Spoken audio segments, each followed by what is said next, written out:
recognition and artificial intelligence to catch parking violators and to detect any suspicious activities. Some police departments are planning to use robots as receptionists, and 25% of Dubai's police force will be robots by 2030.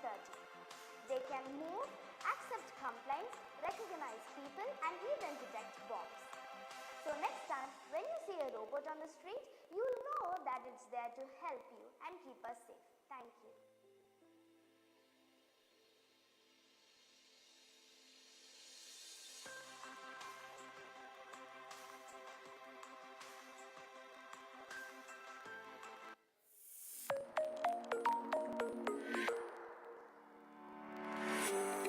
FITG Global School, a class apart, delivering a top-notch education for the current generation in a globally acclaimed approach, carrying forward the legacy of FITG's more than 3 decades of excellence in education.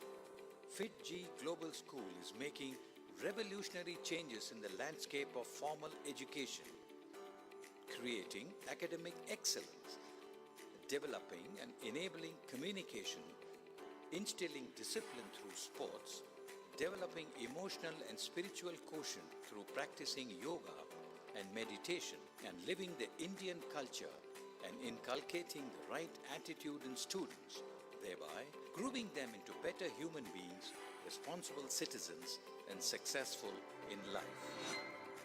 We are proud to introduce our 2 campuses, one at Chennai Vengambakam, inside a gated community, and the other in the famous Vellore district. FITG Global Schools are affiliated to CBSE and follow its guided curriculum. At FITG Global School, right from the moment your children step in, they become our responsibility and the school becomes their new home. With state-of-the-art architecture and facilities such as air-conditioned, spacious classrooms, well-stocked library, auditorium, gymnasium and activity rooms for kindergarten, synthetic basketball and tennis courts, cricket practice pitches and various self-exploration zones. FITG Global School ensures that every student is given the necessary tools and an environment to flourish through sensory and experiential learning. World-class laboratories for physics, chemistry, biology, mathematics, computer, robotics, astronomy, language and immersive learning facilities like augmented reality and virtual reality have been designed for deep thinking and better learning. Kidis Optimus.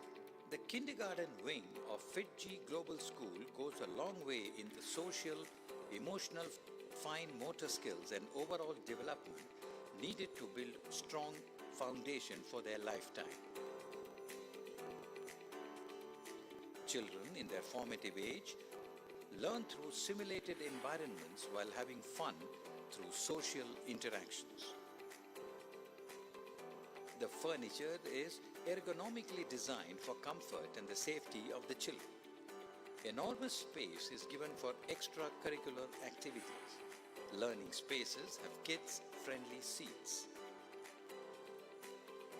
Kidis Optimus enriches your child's learning experience using experiential learning methods and by creating a social setup to interact with other students.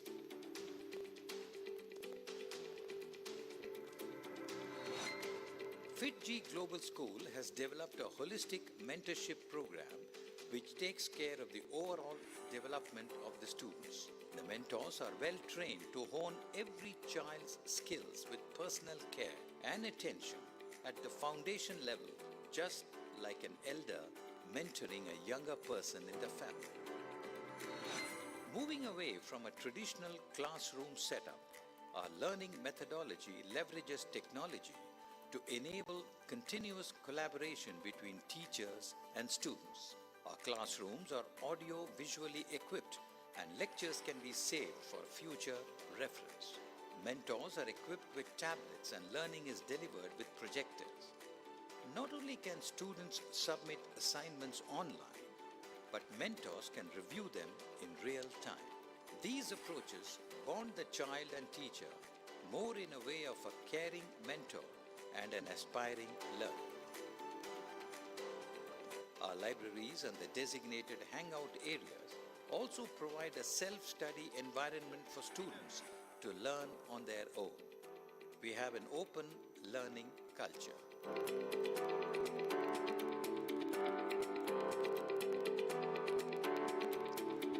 Through structured learning, students are encouraged to be curious and develop their analytical skills, whether the child aspires to have a career in space, robotics, engineering, civil services, management, or study abroad. The future of education is career-oriented, and FITG Global School understands this very well. Careers are going to become more competitive and challenging.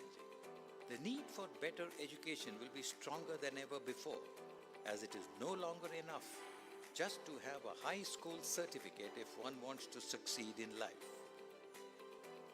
Where rote learning has become a norm in most of the schools, FITG Global School stands apart by imparting conceptual teaching, helping students to learn fundamentally. Competitive exams test a student's deep understanding of the concepts along with the comprehending ability. Students at FITG Global School develop the required skills to become competent in facing some of the most coveted competitive examinations in India for school students like NTSC, IIT JEE, NEET, NDA, CLAT, etc. Further, the robust training of the school helps the children even to excel in examination in the future like UPSC, CAT, etc. Our goal is to enable students not to be simply academically successful, but also transform them into self-assured individuals. At FITG Global School, we will ensure that your child develops strong communication skills and the confidence to interact with diverse audiences. Our interactive foreign language lab gives the option of learning traditional languages of choice, bringing them out of the shadow to confronting any international stage they walk into. Developmental programs like Kaizen, which is a communication building initiative of FITG Global School, build the confidence of students in the areas of both verbal and written communication.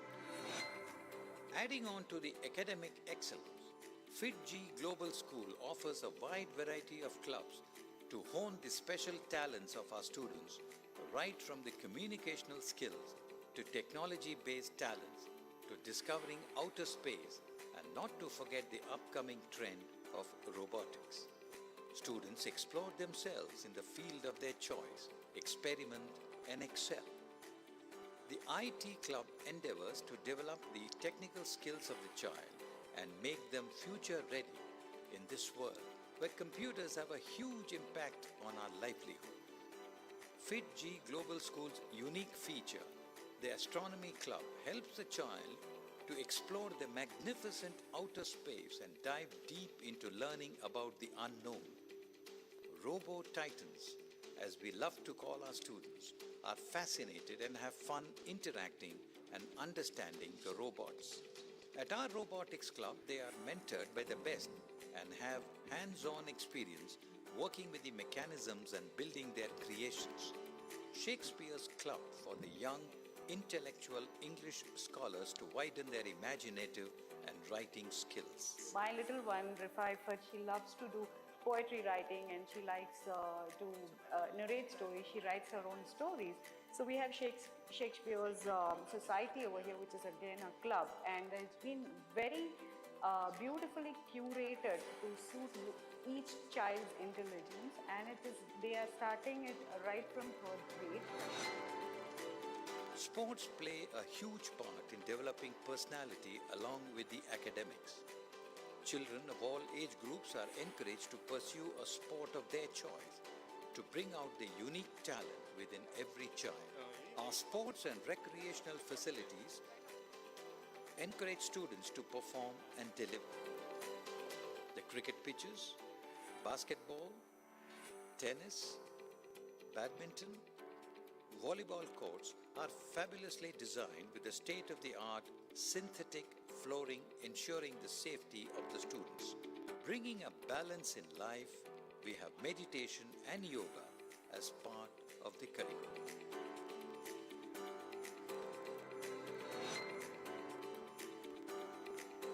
All our buses are air-conditioned with CCTV camera for tracking and monitoring to ensure the utmost safety of our budding stars.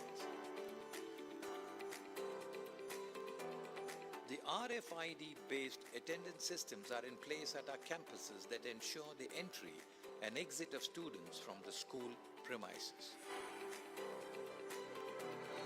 In an ever-changing, increasingly complex world, it's more important than ever that our nation's youths are prepared to bring knowledge and skills to solve problems, make sense of information, and know how to gather and evaluate evidence to make decisions. FitG Global School nurtures its students to make them full-fledged, self-confident, and contributing members of the society. There is no better investment than investment in knowledge.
So, respected parents and dear students, a very good morning to all of you.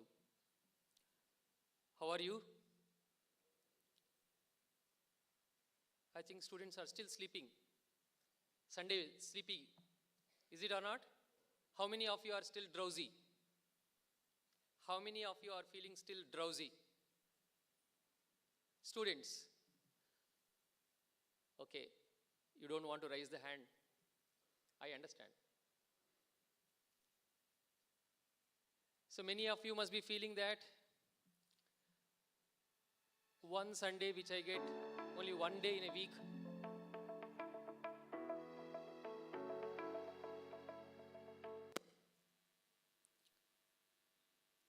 So one day in a week where I am allowed to sleep till 10 o'clock, 11 o'clock, that also you have spoiled, sir. How can I smile or how can I raise my hand? Is it or not? How many of you are thinking in this direction?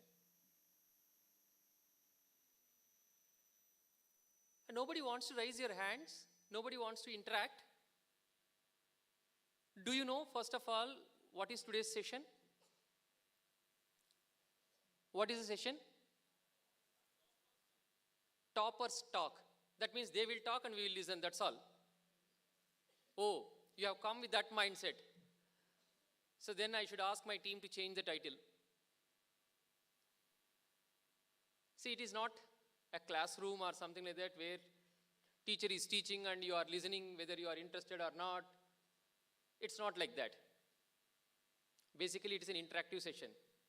You are here to talk to your seniors, find out how they did it, the problems that you are facing in academics or in your preparation. You need to discuss with them and get some solutions. Am I right or not? For that, they have come all the way to help you from different places, Bombay, Bangalore, some people from Chennai. Many people have traveled long distances and come to see you. So if you are sitting silently and if you are inactive, how it will go? First of all, breakfast. You got the breakfast today or not? How many of you did not get breakfast? Oh, everyone got. That means it has gone the other way. Heavy breakfast, Sunday. So second round of sleep started. Chalo, right. Let's see. So now, before I invite them, first take few minutes, maybe 15-20 minutes, to explain you certain things so that you all get some idea about the exams. Some of you may be having some misconceptions as well. And few parents may not be aware of that. So, before I start, so let me introduce myself. I am Pawan. I am Professor of Physics in FIITJEE Chennai and of course Deputy Head of FIITJEE Chennai Center also. I welcome you all once again for this interactive session. Please underline this, it is not talk, right? It's not a talk show. Good. Now, especially students, I want each one of you to be very active for the next 2 to 3 hours so that you get lot of information which really helps you in pushing yourself. Right? Good. Now, right, we have given this information on the invitation card as well. E-invitation card which is circulated to many of you. You must have seen how to strike the balance between school or board exams and competitive exams. What is the major problem? See, basically, all the students who are sitting here, you are all preparing for some extra exams than a regular school student would be writing. Am I right? A regular school student will be writing normally his school exams. That's it or not? But you are all facing an extra burden or carrying an extra burden. Some of you might be preparing for Olympiads, some of you preparing for NEET, some of you are preparing for JEE and different ideas. Yes or no? So now when we have too much of load on us, So obviously, you can see yourself almost in the picture. Is it or not? Many times you would have faced this situation at home, especially a week before exam, a day before exam. Many of you will be sitting like this more or less. No? Sir, we have already crossed this degree, sir.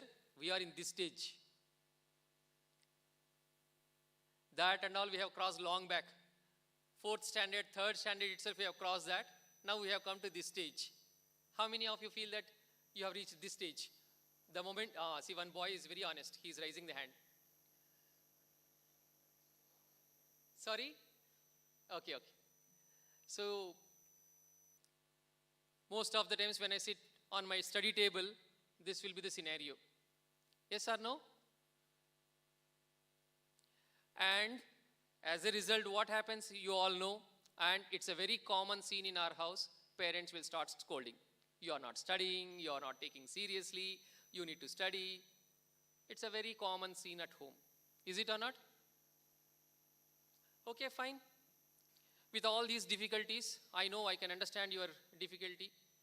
Just at the age of 13, 14 to 16, 17 years, facing all these problems is not an easy task. I am with you, and that is why I want to help you out a little bit at least.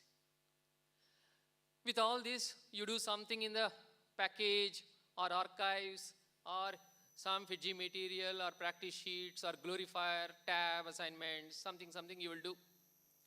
Finally, next day you will come to the class. When you come to the class, Fiji AO madam will come and ask you, you have not done this assignment.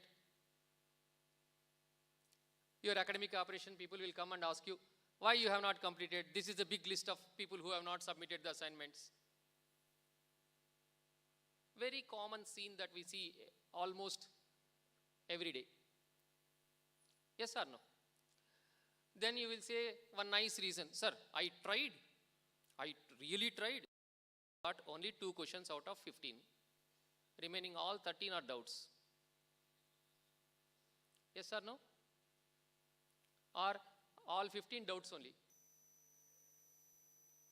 Why, sir, again, discount of 2 questions? We don't want any discount. 15 out of 15 doubts. Then eventually what happens? AO will not leave you. AO will say, okay, evening, I'll fix up a doubt removal class with the teacher. Please come and clarify your doubts. Yes or no? See, many of you are now shaking your heads at least. So then what happens? Teacher will finish it in 1 minute, all 15 doubts. Only you just do like this, it will be over. You do like this, it will be over. Teacher will take only 15 seconds or 20 seconds to complete and he will finish. But ultimately at the end of the day, we are still confused. We don't even know how to solve the question. We did not understand at all because teacher has gone at rocket speed. So, with all this, again we are back to the same position.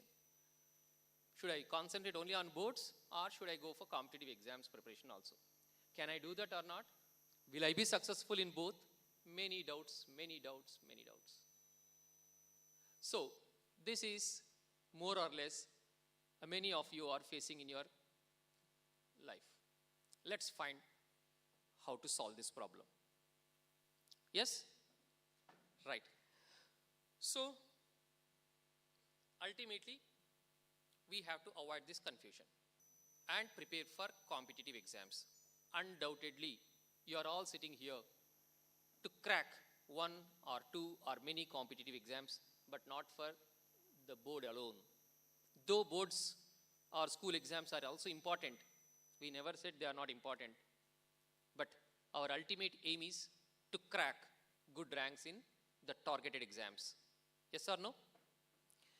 First of all, why should I prepare? If you understand that, then we are very close to the answer. Why should we prepare? Competitive exams. Anybody? Can any of you?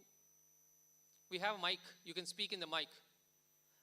And see, you will be seen by some of your friends live also. The program is going live. So you, at least to see yourself in camera or otherwise live telecast, you can stand up and ask your doubt or can tell the point. First of all, why should we prepare? Is it necessary that we should prepare for a competitive exam? Otherwise, no need.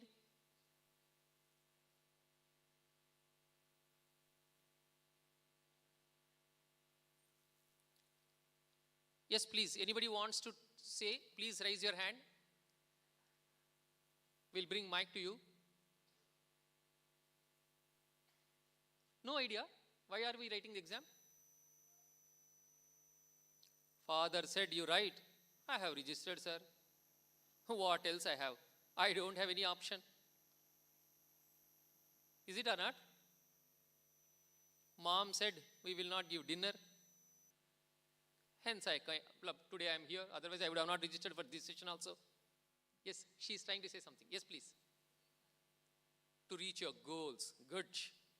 Very nice. What is your goal, by the way? Very good. You are a NEET student. Good, good. Your name? Nivedita. From? Very nice. Fiji Global School, Vengambakam. Very good.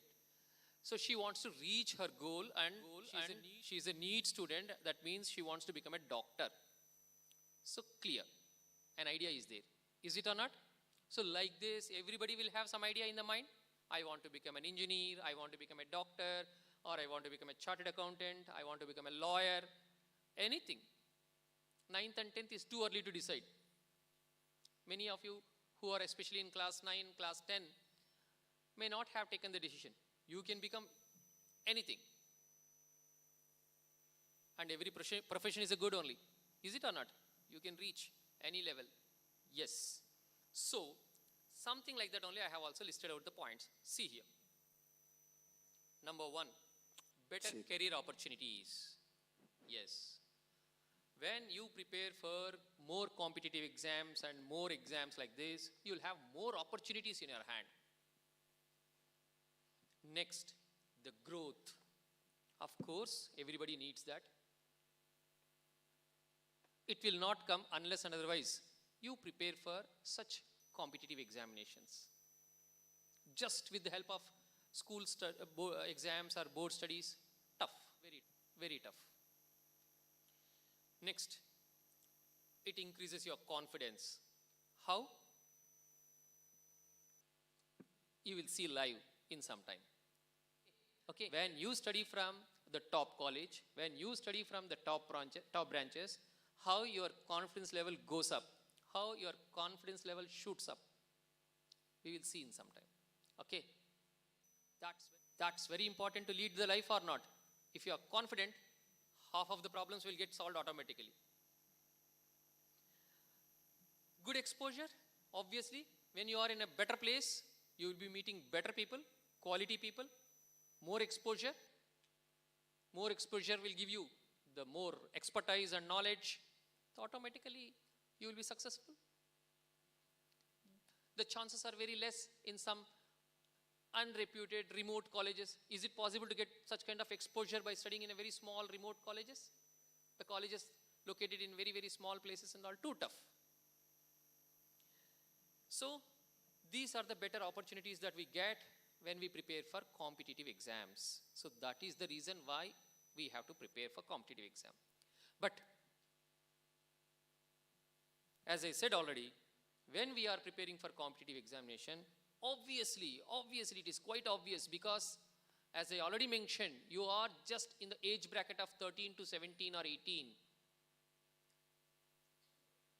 And lots of things to study, lot of work to do. You will be stressed. I am not denying the fact.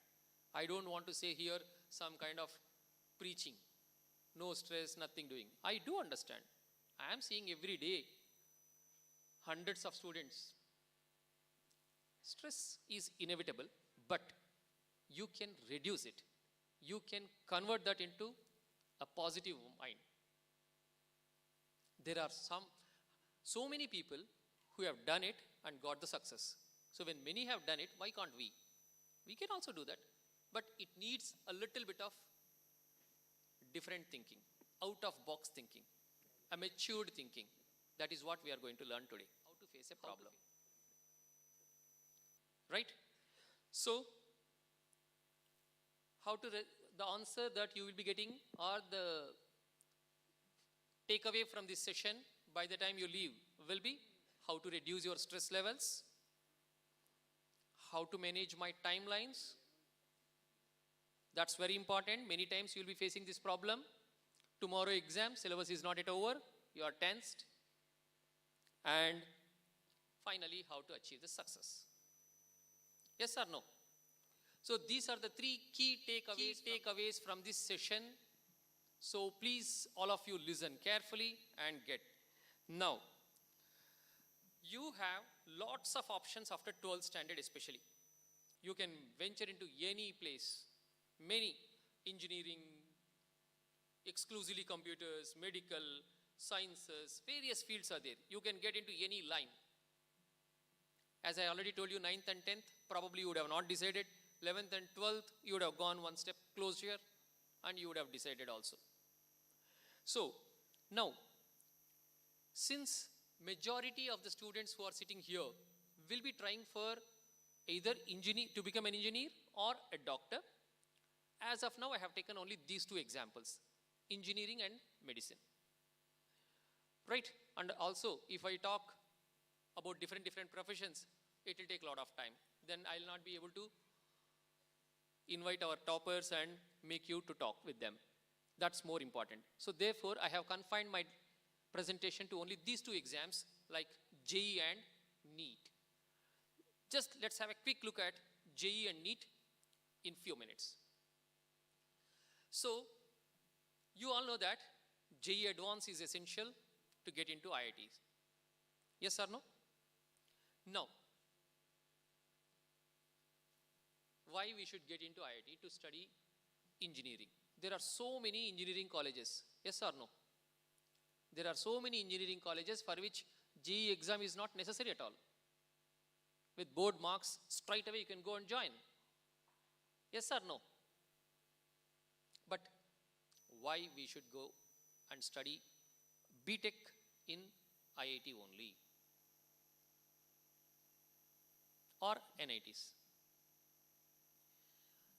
Whatever it is, I can say so many points. I am coming directly to one major point, a very important point. I don't say this is the only point, but one of the major points.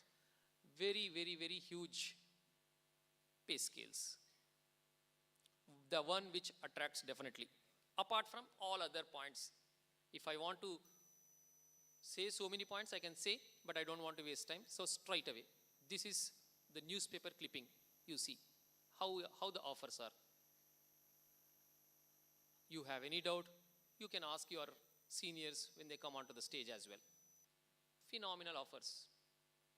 Apart from that, all facilities, motivation, exposure, all these things, whatever we discussed already, they are already there. Now, how to get admission? The only way is competitive exam. Is it or not? And to get into advanced, that is IITs, the JEE Advanced is only the way. Now let's see 2022 paper. 2022. That means the last year, latest paper. 2023 will happen only on 4th June. So I can't analyze, no? So we have to wait till 4th June. So the latest paper. You all can see this in IIT website. JEE Advanced website, if you go, this will be the screen. You just go there. You have a button called archive. You click it. You'll get all papers, previous year papers. You can check every paper. Now, I have taken 2020. Okay, question paper, you can just easily check. It will come like this. This is how the question. This is the question from 2022 paper. A question from a chapter called current electricity. Resistances, current, battery, something. Yes? So you can see all questions. 18 questions in physics paper 1, 18 questions in paper 2, similarly chemistry, maths, all questions you can read. When we did that, group of people, not one, because we wanted to ensure that there is no partiality, we identified these are the question numbers which are very easy. You can see the question, what it is exactly in IIT website if you want, because full paper I cannot show here. If you see, for example, in physics, question number 3, 6, 8, 10 are the easy questions. I have shown you earlier also, no? This question. What is the question number you see here? 10. This is considered to be the definitely very easy question.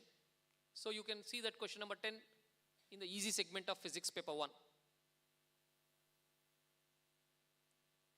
Getting or not? Similarly, moderately difficult and very difficult for all 3 subjects. So please see, this exercise is not done by one person so that you can think like, sir, for him that question may be easy, sir, but for me it is difficult. It is done by many people, and then we have come to the conclusion. 6, 7 faculties, we have discussed with different type of students. That means the students who got different level of ranks. And then we have come. And I have given the marks as well. How many marks you would have got if you attempt all those 4 questions correct in easy segment? 13 marks, then 36, then 11. So like that, total 60. So for all 3 subjects, 2 papers. Now, I just want all of you to observe easy alone. Easy. Easy means, what do you mean the definition of easy, you know? If you are preparing for your board exams thoroughly with a little bit of understanding and not like completely mugging up. Sir, I don't know what is that, but I have mugged up. It is there in NCERT, I am writing. Beyond that, don't ask me any question. Not like that. Understanding little bit from NCERT textbook.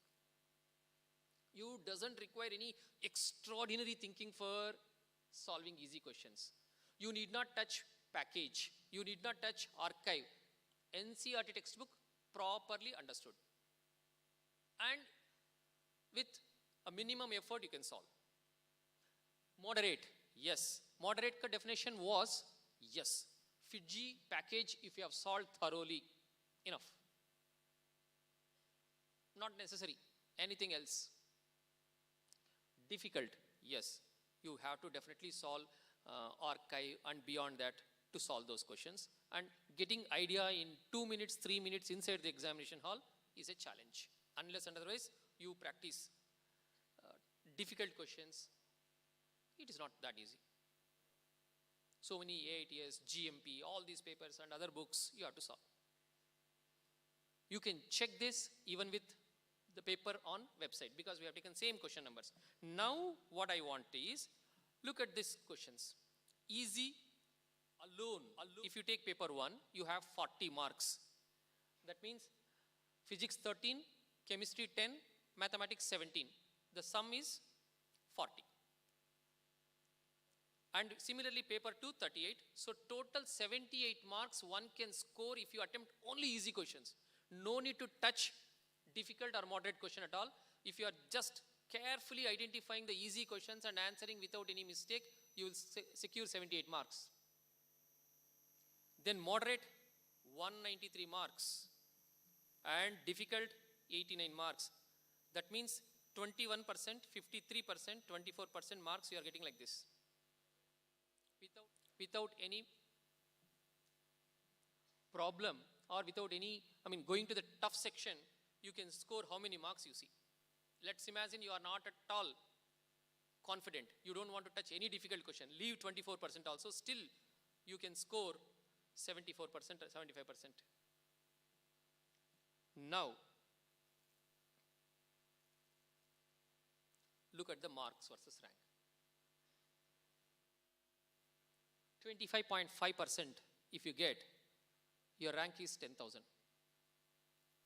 That means if you are solving only easy questions, not even single question from the different moderate and difficult segments, you are getting a rank almost close to 10,000.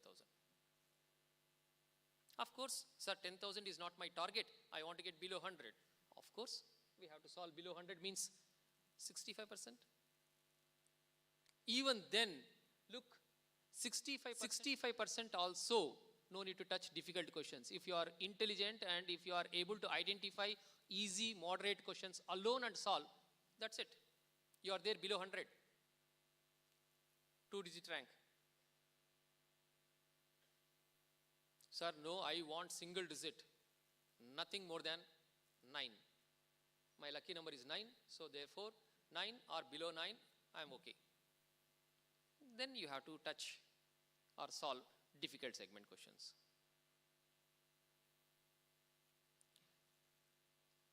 So, look at the marks and you see 78 marks, which was 24%, you can easily get into IIT. 10,000 rank, get into IIT with some branch, may not be of your choice, but definitely. So, getting into IIT is not that tough. Many of you think simply like it's very difficult, tough exams, I'm stressed, too much of stress and all. Nothing like that. You need to be little focused and planned. So, see here. I hope you can see the pie chart. Difficult 25%, easy 22%, and moderate is 55%. So, you can easily score top ranks, good ranks, if you are smart enough. And for all southern IITs, I have not gone to the northern because anyway, we have our friends from IIT Bombay also, they'll explain. So I have taken only the India's South Indian cities, IITs from South Indian cities. You see the ranks which have, computer sciences. For All India rank 175, IIT Madras Computer Science Engineering stopped. Last rank. Who gets admission? Suppose if you want to join Hyderabad, 608, and they are the new IITs, Dharwad, Karnataka, Tirupati, then Palakkad, Kerala, Tirupati of course, Andhra. So these IITs, they are new IITs, so their ranks are going up to 4,000, 4,700 like this. So, you can see, students joining in IIT even with a rank of 15,000 civil engineering in new IITs, 14,000 chemical, 13,000 mechanical also coming. So, we were targeting initially 10,000 marks only, 10,000, 25% I was saying. Ranks are there up to 15,000. Now tell me why or how JEE Advanced is a tough exam. Not at all. Right, I don't want to waste more time. So let's move on. So 2022 alone, if you see, probably you may say, sir, 1 year if you are showing, how can I believe?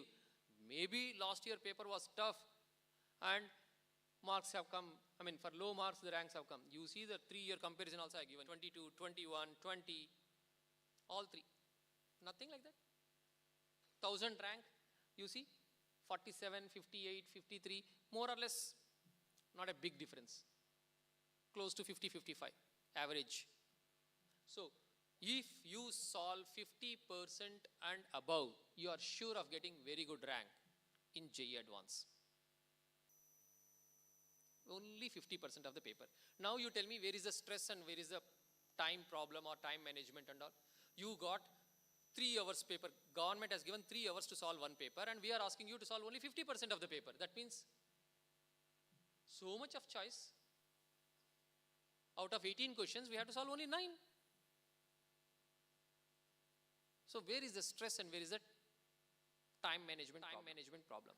We need to learn how to pick those questions, how to identify those questions in the exam, because in the examination, they will not give in the bracket, this is an easy question or this is a moderate question. That talent only we have to pick, where your seniors will guide you also. So, this is how JEE Advanced versus the rank versus marks are there the last 3 years, even for different ranks. Up to 20,000 rank I have shown here. Fine. Afterwards, you can see this in the websites also, not a problem. So, that definitely tells you that JEE is not a tough exam.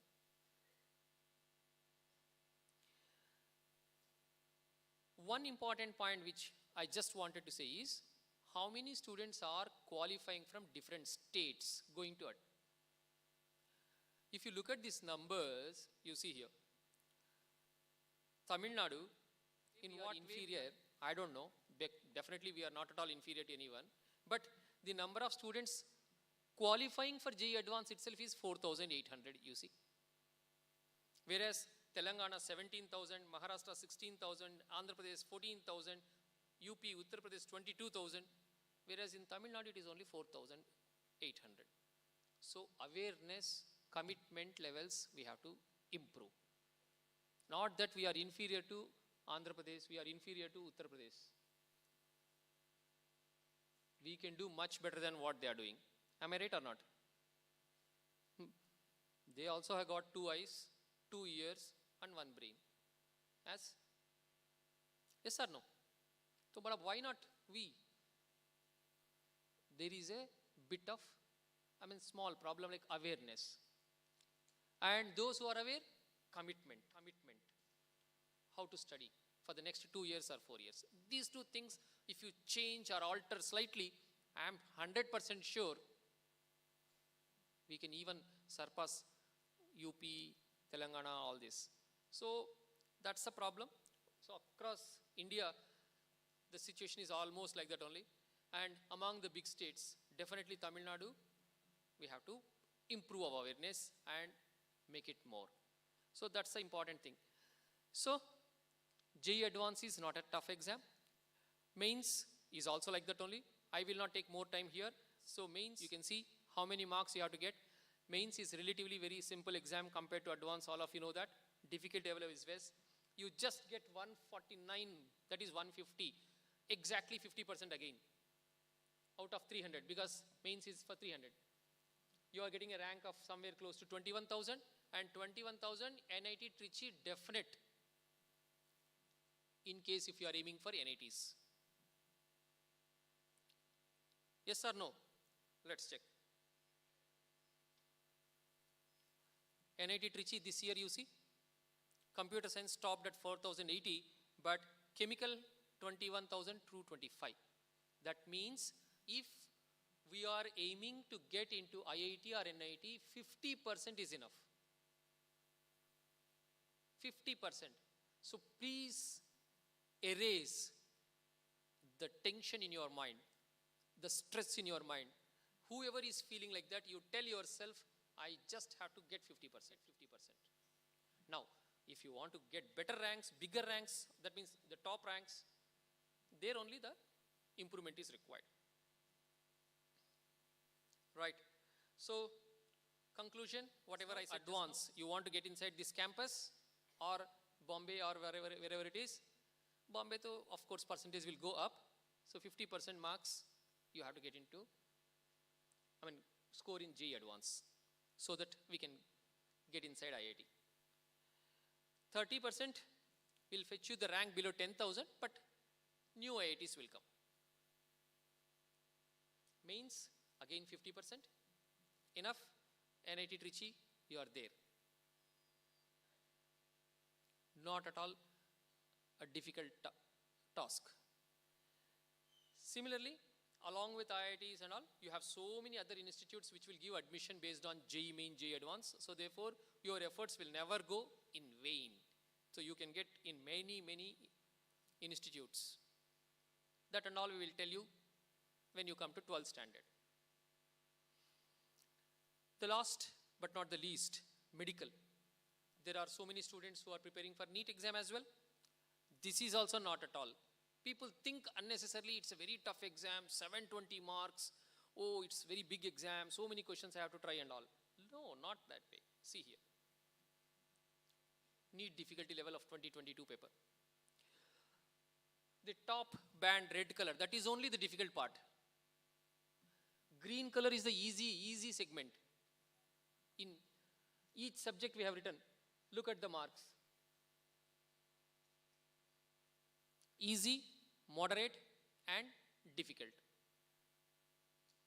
Let us not talk about difficult segment at all. First we will ensure that we are there inside medical college. Only easy and moderate will help you. Here the definition for moderate itself is NCERT textbook. If you are thorough with NCERT textbook, moderate also you can solve.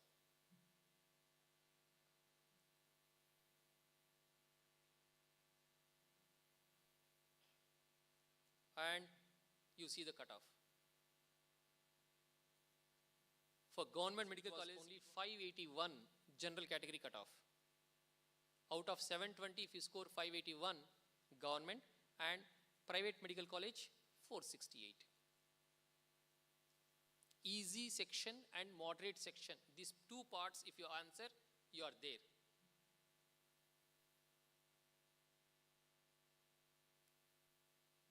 So, securing admission in NEET, JEE Mains or JEE Advanced, that is into NITs or IITs, is not as tough as many of you are thinking. Right?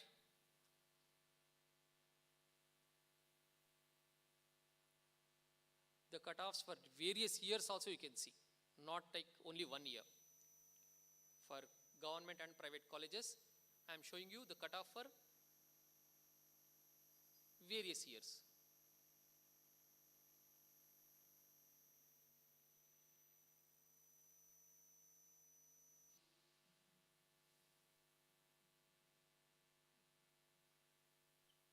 Right?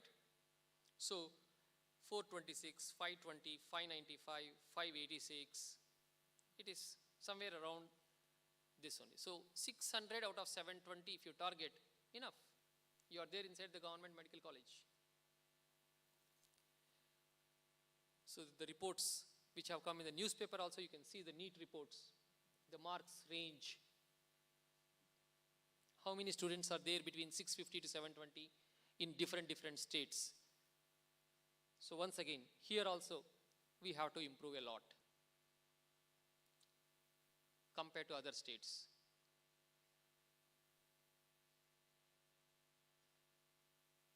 So if you see 650 to 720 segment, there are 169 students in Andhra Pradesh, whereas 24 only in Tamil Nadu. So big difference.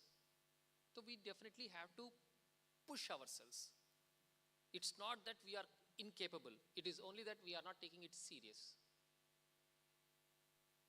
We are definitely much better than anybody else. Right? So therefore, now you have to take a step today so that you are all working for your bright future. Today, once the session is over, when you go home, sit with your parents and whatever the knowledge that you are going to gain from today's session, discuss with your parents, make a plan and implement. So, I gave you a small brief about 3 major examinations. Now, to understand more in detail and to get clarified, let me welcome your seniors and our friends. Now, I'll be inviting one after one. So, please see them and clap for them, appreciate, because they have taken a lot of pain to come all the way. So, to help you out only. And these people also had more or less similar problems that you are having now when they were in 9th, 10th, 11th, 12th standards. But successfully they have managed to get good ranks. In spite of all the difficulties, in spite of all the problems that we are facing, how they did it. That's what we want to learn. So now, let me welcome first Rishabh Raj Prakash, the Tamil Nadu state topper.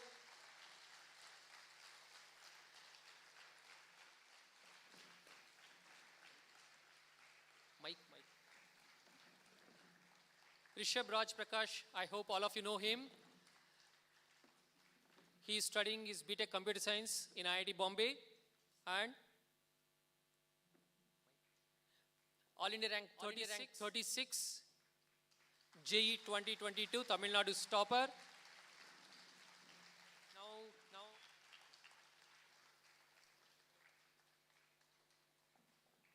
so can someone give mic to him? Mic. Rishabh, please say a few words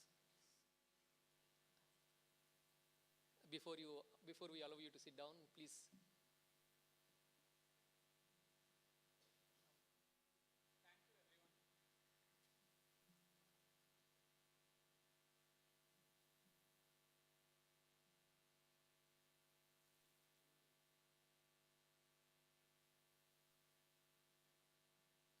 Who is the mic person? The mic person, can you just please help?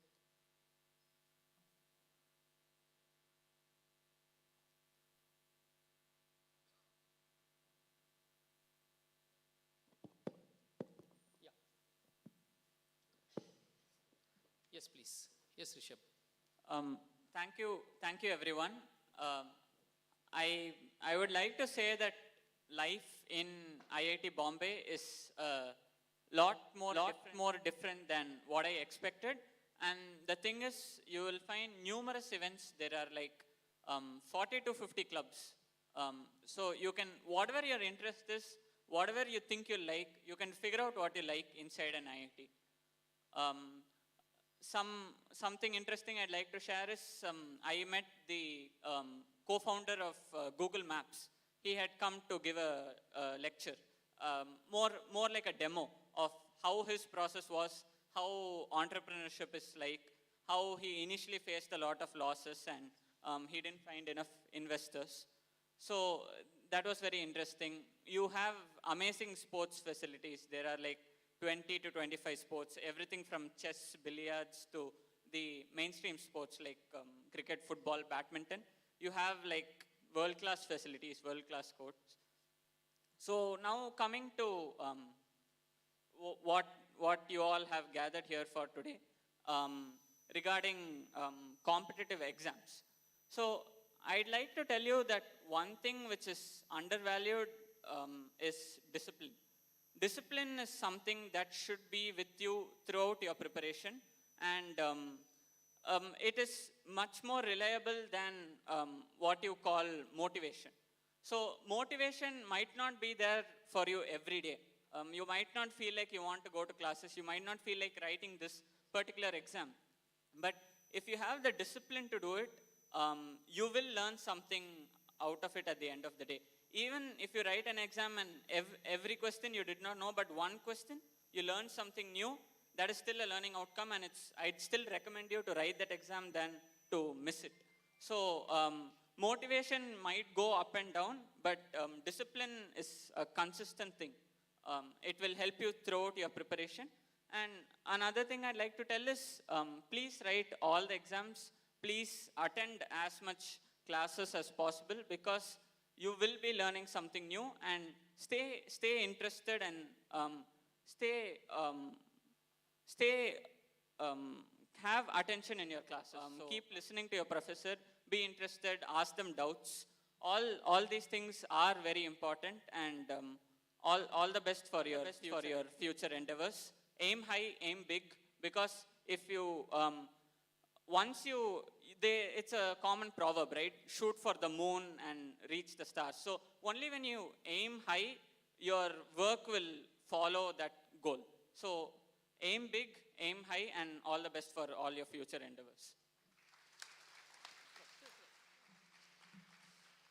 So thank you, Shravan. Thank you, Rishabh. I'll invite the next student. Yes, Shravan. Yes, Shravan is the classmate of Rishabh now. Of course, earlier also. He's also pursuing IIT B.Tech in computer science from IIT Bombay. Shravan has got All India rank 55 in JEE 2022. So both of them have come from Bombay to talk to you.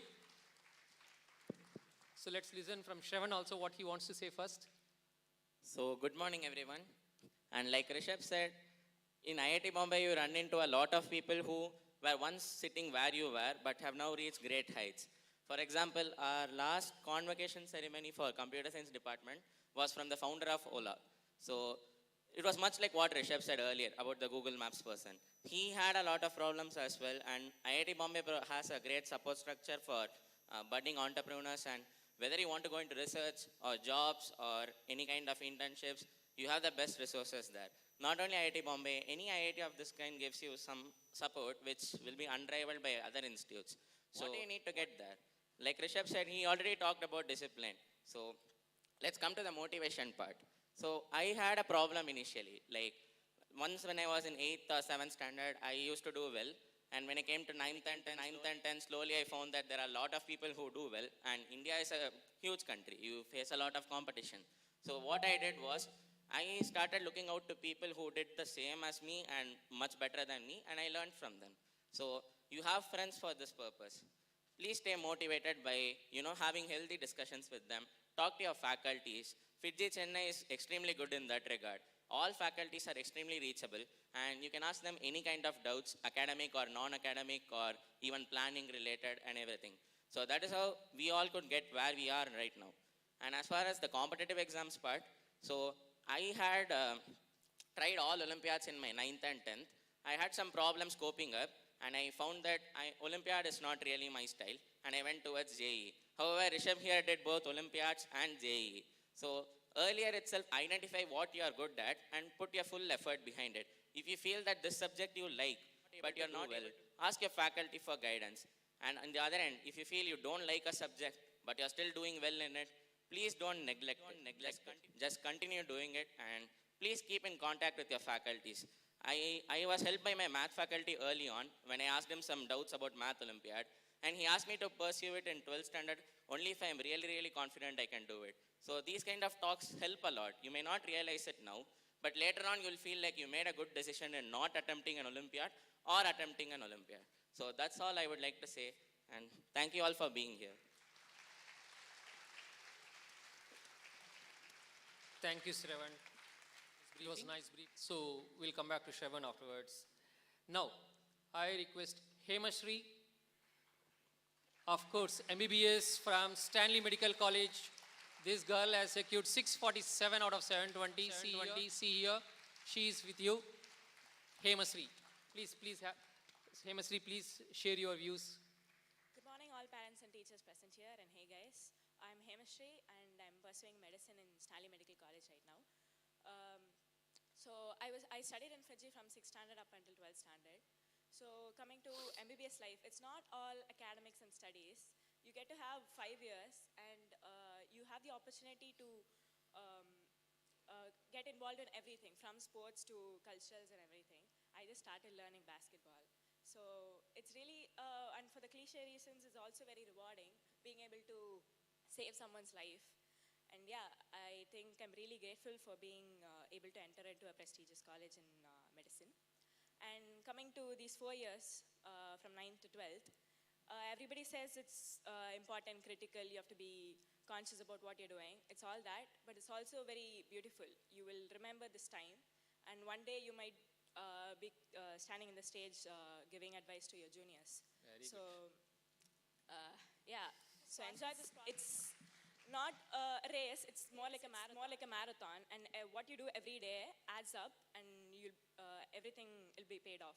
So just enjoy, and yeah, I hope I can, I'll try my level best to help you guys today. Good. Now I would like to invite Neeraj Nagarajan, another student of Stanley Medical College. So these are the doctors with us today, young doctors. Yes, Neeraj, please say a few words. Yes, so very good morning to one and all present here. And I think Pawan sir has given the introduction. I'm pursuing MBBS with Hemasri ma'am. I'm sure we're calling her ma'am since she's my senior. Stanley College rules, you understand. So while balancing boards and competitive exams, though as already Pawan sir has told, it's been hyped up to be very tough and whatnot, but actually it's not. With many points, I'm sure we can all do that. And of 2 points being the most important. One of them, as Rishabh and Shravan have already said, it applies for both NEET and JEE. Don't skip practice exams. What I did was, while we had revision exams at school, I attended that, and at the same time, if my memory serves me well, we had module tests in Fiji, which covered the 11th and 12th syllabi part by part. I tried to attend that too. Never skip tests, and don't worry too much about the marks, because that's one problem I myself for some time, and I noticed with many other people. Don't worry too much about the marks, do the analysis, and continue on to the next test. The more tests you write, the better you will get. And also, coming to MBBS, it's pretty rewarding at Stanley Medical College. I'm coming to understand that right now.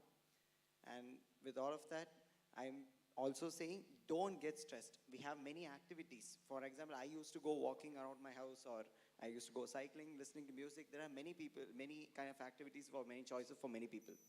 Try and do all of that. Stay motivated and stay optimistic. The faculty at Fiji Chennai are very good at that. Even non-academic counseling, they're able to give. I myself did that with one of my faculty. Use all of these opportunities you're given. And best of luck for your NEET and JEE and board exams. Wonderful, wonderful. Thank you, Neeraj. Next, I would like to invite Varun Kailash, the student of IISC Bangalore.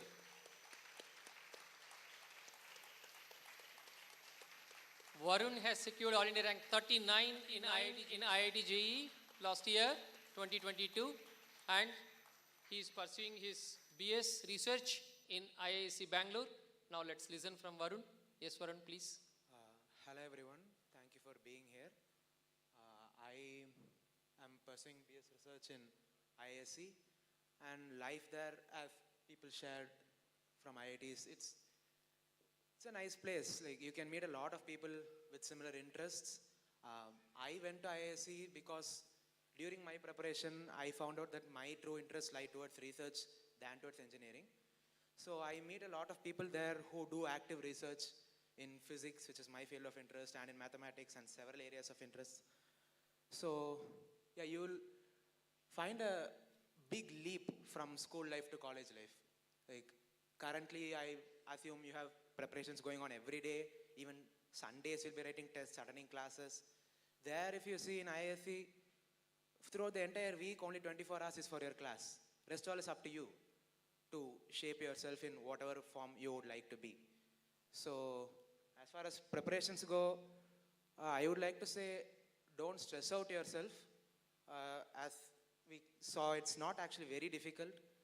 Clearly set in mind your goal, what you want.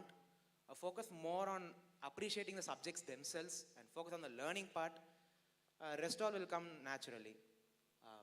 Yeah, that's all I would like to say. Thank you, Varun. So, look at his bold and dynamic statements. So, thank you, Varun. I hope our students will ask some more doubts. Then, last but not least, Balaji.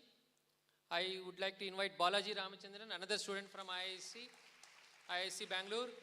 He's doing his B.Tech from IISc Bangalore in Mathematics and Computing. Secured 225 rank in JEE. So I request Balaji to say a few words first. Hello, I am Balaji and I'm pursuing B.Tech in Mathematics and Computing from IISc.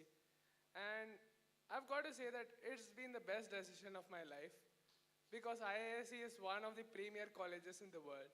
It has great faculty, very, very great and supportive peer group like Varun Kailash himself. And all others to motivate you, support you and guide you to where you need to be. And as far as managing competitive exams and board exams, both are really the same. They build on the basic conceptual levels. You start low, you start at the topic level, the subject level, and then build gradually till you become proficient at your subject. And then solve a variety of questions till you become a master, true champion, a true hero in that topic, in that subject. Once you become a hero in that subject, you become a hero in every subject, similarly. And from that, you become truly proficient and confident in the subjects. And yeah, that's all I want. Okay, Balaji. Thank you so much. So friends, we have 6 students, 2 from each reputed institute with different mindsets or ideas and all. So now the session is open to you. You can ask whatever the doubts that you are having and all.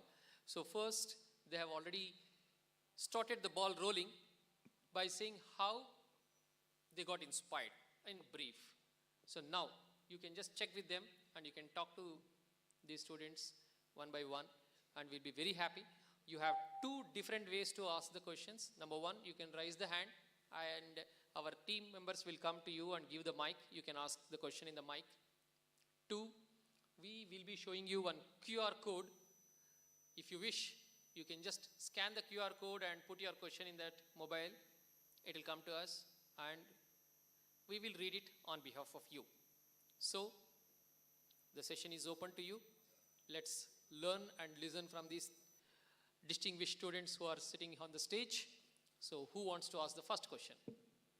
Yes, madam over there, please give the mic.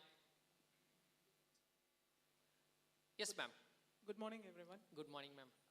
My daughters are writing, have already written mains, and they are preparing for main, advance, and board simultaneously. My observation in the first mains they took is before the exam date, 3 days before, they went into one state that whatever they take and read, they were feeling that they already studied. What to study more? They were in that zone. Okay, that is one thing I found it difficult to handle. Second thing is the before day of the exam. Okay, they were so very hyperactive. They were referring this and that. I was not able to make them sleep in time. This was the second problem I had. And I have twins, and both are in the same Fiji school, and both had the same problem. Okay, and they had their exams in different dates, not on the same date. And the third one is, generally for the past 2 to 3 months, I'm seeing that their appetite has gone down like anything, and they are not feeling like eating. So do you guys had a similar problem, or how do I handle it? Like maybe, like, you know, I'm also an engineering graduate, but mine is 33 years old. So when I get feedback from you guys, it will be helping me for the mains and advance. Thank you. Yes, ma'am. So I hope you understood ma'am's point. So the first question is, 3 days before they were completely blank what to read or what to study and all. So Rishabh, can you just answer this question? The truth is, if you prepare really well, you would have completed everything before 3 days. So hats off to them, because they're saying what else is there to do, that means they have truly covered everything. But there is always something you can do, and I would recommend in the last 3 days to reread NCRT. It doesn't matter if you have done it before, do it again, because there are a lot of memory-based things, especially in chemistry. There are some structures of some complicated molecules in, I think the biochemistry, environmental chemistry also has a lot of memorization. Those sorts of things can always be reread. I think I would have read it maybe 6 times or something. So it's not like if you have done it, you shouldn't do it again. It's okay to redo things. Another thing is, if you feel that memory-wise you are perfect, you can go through the past papers, because archives and previous papers of JEE Mains, JEE Advanced, I'm sure it'll apply to medical exams also. The past papers give you a really good idea of what is going to come in the exam, and it's a good simulation of how you will do. You can focus on your weaknesses, figure out your strengths, and how to optimize your exam time, how to spend the 3 hours in the best way possible. Well, and one more question from ma'am was appetite. So the students, her daughters, they lost the appetite in the last 2-3 months, and they got some small problems. Okay, so who will be answering this question? I think she should answer this question. I think she will be the right person, because she is going to be a doctor also. Okay, so I'm not really sure how I can relate to this question, because the day before the exam I ate a lot of fruits and vegetables, and I was forced to eat by my mom. So yeah, so the basis is that you're really stressed about the exam. So I would just say, go with the easy topics. So you won't have to think more about what you don't know, and you'll concentrate on what you do know.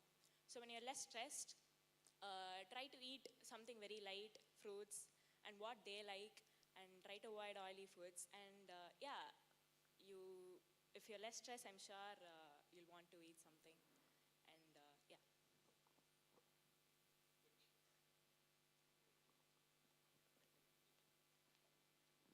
Yes, ma'am, is it okay, ma'am? Got it? Can you just please repeat the question? The second question, the before day of the exam, they were so excited. They were referring to lots of their short notes, and I wanted them to sleep at least by 11 o'clock, and they were awake up to 1 o'clock. Even me telling stories, they were not calming down, and they were not sleeping. So yeah, this is a general question. Correct. Yeah, actually we want to know what they did. It's not we need an advice from them. We want to know what they felt and how they did that process. Yes, Okay, yes. how they managed with their parents and how they balanced both the sleep and everything. Got it, got we it, need got their it. experience, not the Right. advice. Shravan, so please answer in two ways. One is maybe an advice. One is how you overcome that problem. How did you overcome that problem? So I had a very competitive and close group of friends who would be posting me doubts and I would be posting them doubts the whole day. I found that if I did that the day before mains, I'll probably get half the score I got. So I just turned off my phone that day. That helps a lot. Like, do not turn on Wi-Fi that day. Like, you will get something, top 10 tricks to ace your mains. Don't open that website. So I basically turned off my Wi-Fi, put it on airplane mode, and I made sure that no one can reach me. And when it was 8:30 or something, I turned on my phone. I got 2 calls from faculties. I returned them. I told them, they didn't ask me a single question. I'm thankful for that. They told me, are you okay? Have you prepared everything? Are you confident? I told yes for everything. And I was like, okay, maybe I am not that confident. And they told it's normal. It's okay to be a little uneasy now. So as for the sleep part, I shut myself down at like 9:30, I think, the whole month before the exam, so that I'll be able to sleep. So before that, I used to study till 10:30. I made sure I studied till 9 and slept at 9:30, the last month of exam. So in August, like that was the month of our advanced, August 28th. Full month of August, I slept at 9:30 and got up around 6 or 5:40. So I had to reset my sleep schedule just to make sure the day before exam, I don't have sleeping troubles. And yeah, turn off your phone. That's really good advice. And also your laptops, like don't give that excuse. Do not contact any person whom you have not talked to. They might have a different schedule from yours. They might be confusing you. Stay with close friends and, talk to them like once before the exam and then wish them all the best. See them after the exam. Don't discuss anything. So this would help from making you hyper. You won't be hyper if you do all this. So this is what I did. I was like this from KVPY, I think. I learned this after KVPY, like not the last day. So for my mains, it went very smoothly because of this. Good, good. Nice, Shravan. Hope you got the answer, ma'am. Right. Sir, my request is whoever is asking the doubt, please stand up and ask because they are not able to see on the live telecast. They want to see who is asking and what they are asking also. So my request to the parents is please stand up and ask the question. So they want to see you in the camera. The people who are, yes sir, please stand up and ask. If we think about being a successful person, let us leave alone FITCI or IIT. This aspect also, and in life aspect also, person should be an explorer and he should be able to think out of the box. Don't you think in our this preparation and selection process, we are not giving sufficient time to candidates to explore things themselves, to self-study things, because whatever assignments and tasks are given to children, they are not able to complete that at all, even after giving a lot of time and energy. And they are not having a spare time for exploring the things themselves and self-study and all. All these things are lost somewhere. And I don't know how they are going to face problems in future. That is my main concern. Can we? Yes, sir. Yes, sir. Definitely. So, can you answer this, Varun? Yeah. So it's not like the exploration part is lost. It's just redirected. Let's say you can't just explore anything and everything, but within the syllabus, no matter how deep you want to go, I think the teachers are very supportive and you can do that. Actually, that's why Olympiads are there for. I don't think we lose anything, but yeah, that part is not lost. That's what I'm saying. Take me for example, I didn't restrict myself to only JEE preparation. I did other preparations as well. You can manage both and you can explore enough to widen your interests and yeah, you can explore. You won't lose much. Like it's possible to balance both that and the competitive part of the exam. Yes, sir. So, anybody else wants to this question or add to this question? Varun has already answered. You have any extra point to add? you want to add, Balaji? Yes, please. I would say that life is a constant learning process. So from every competitive exam and Olympiad exam, you gain a new concept, a new idea, and these new ideas that you get, that you collect through these competitive exams and mock exams that you give more and more, will help you in tackling the actual JEE advanced exam, because it's not going to be set in the same standard pattern as it has been in the previous years. There will always be something new that will surprise you. And this surprise element won't be shocking if you give more of these competitive exams. That will help you even increase your creativity and increase your lateral out-of-the-box thinking. So I would say that solving problems rather than getting stuck on theory, on memory-based agenda is much better and helpful in lateral thinking, a section of the JEE advanced exam. Okay, good. So hope he is clear, sir. Yes. The next, yes, next parent is here. My name is Venkat. I'm father of one of the students. Yes, please.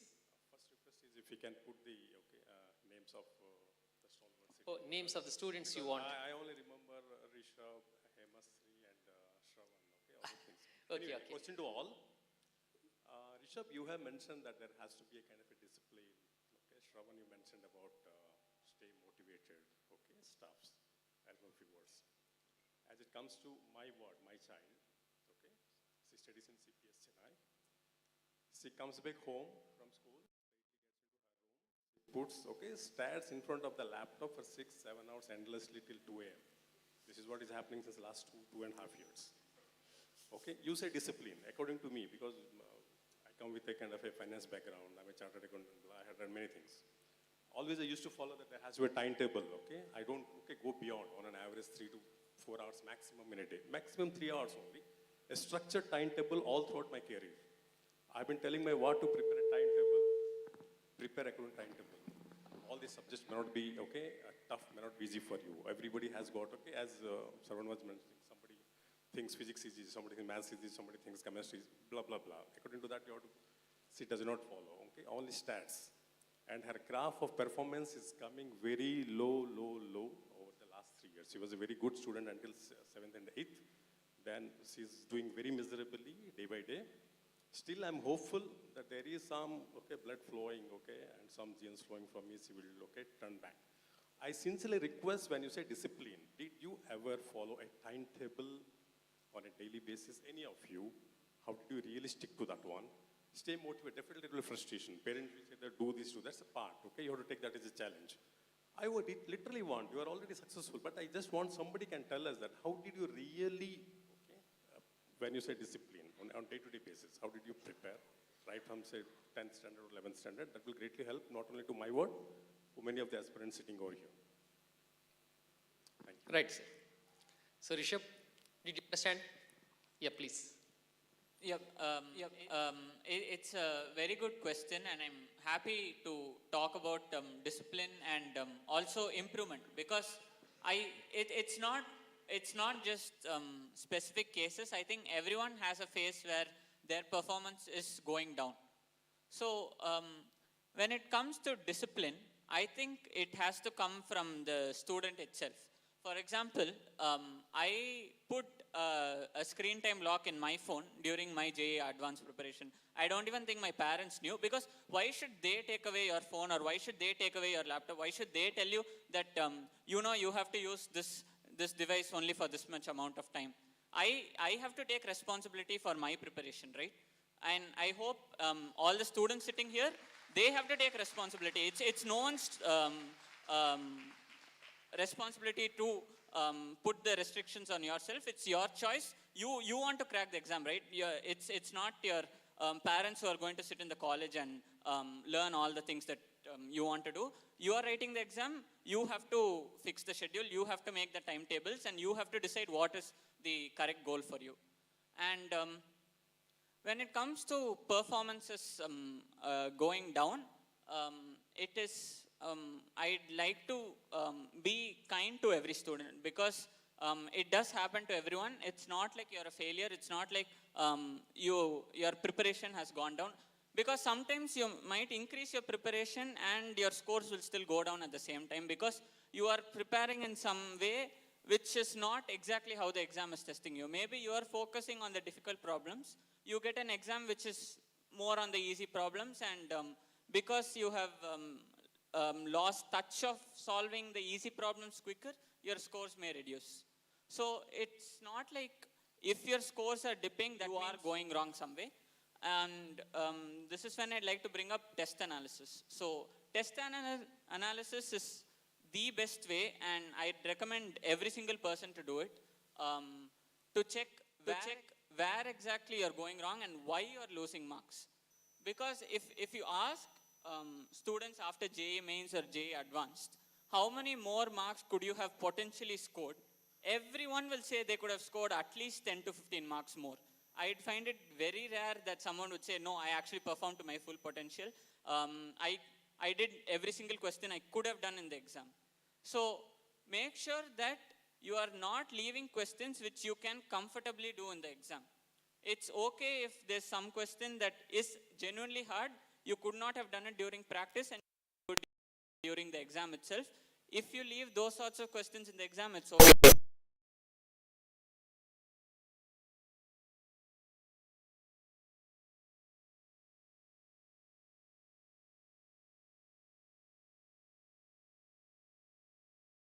Aim for at least 90% accuracy in those sorts of questions. It was there in the presentation also, the easy to moderate questions. So as someone who has done well in JEE Advanced, I am also not happy with how I've dealt with the easy to moderate questions. Actually, the tough questions, I'm fine with leaving. I am not happy that I have left the easy to moderate questions which anyone could have done. Someone who has prepared as much as me, they could have scored better in those, and it's something I'm capable of. Those sorts of things should sting more for you than the difficult questions. So make sure that the easy to moderate questions go right. Thanks, Rishabh. I forgot to ask one question to you.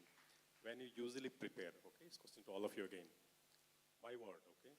I've only seen her reading, staring, okay, at the subject, maybe textbook, maybe computer screen, maybe, okay? I have not seen her even, okay, doing some practice by writing, even 5% of her time, how much she's investing, okay, since the last 3 years. And I have really criticized her, saying that unless you write something, unless you test, okay, your skills, what you have read, say, now she reads 6 hours. I said, it is not going to help you. Read only 3 hours. Out of that, 2 hours reading, 1 hour test actually what you have learned. She is zero in writing. Whether you want to advise something, that simply staring at screen, reading something, I said, you will get lost. It's an ocean of the subject you are reading. So I just want you to throw some kind of glimpse on, okay, your expertise on this. Not only to every student sitting over here. Yeah.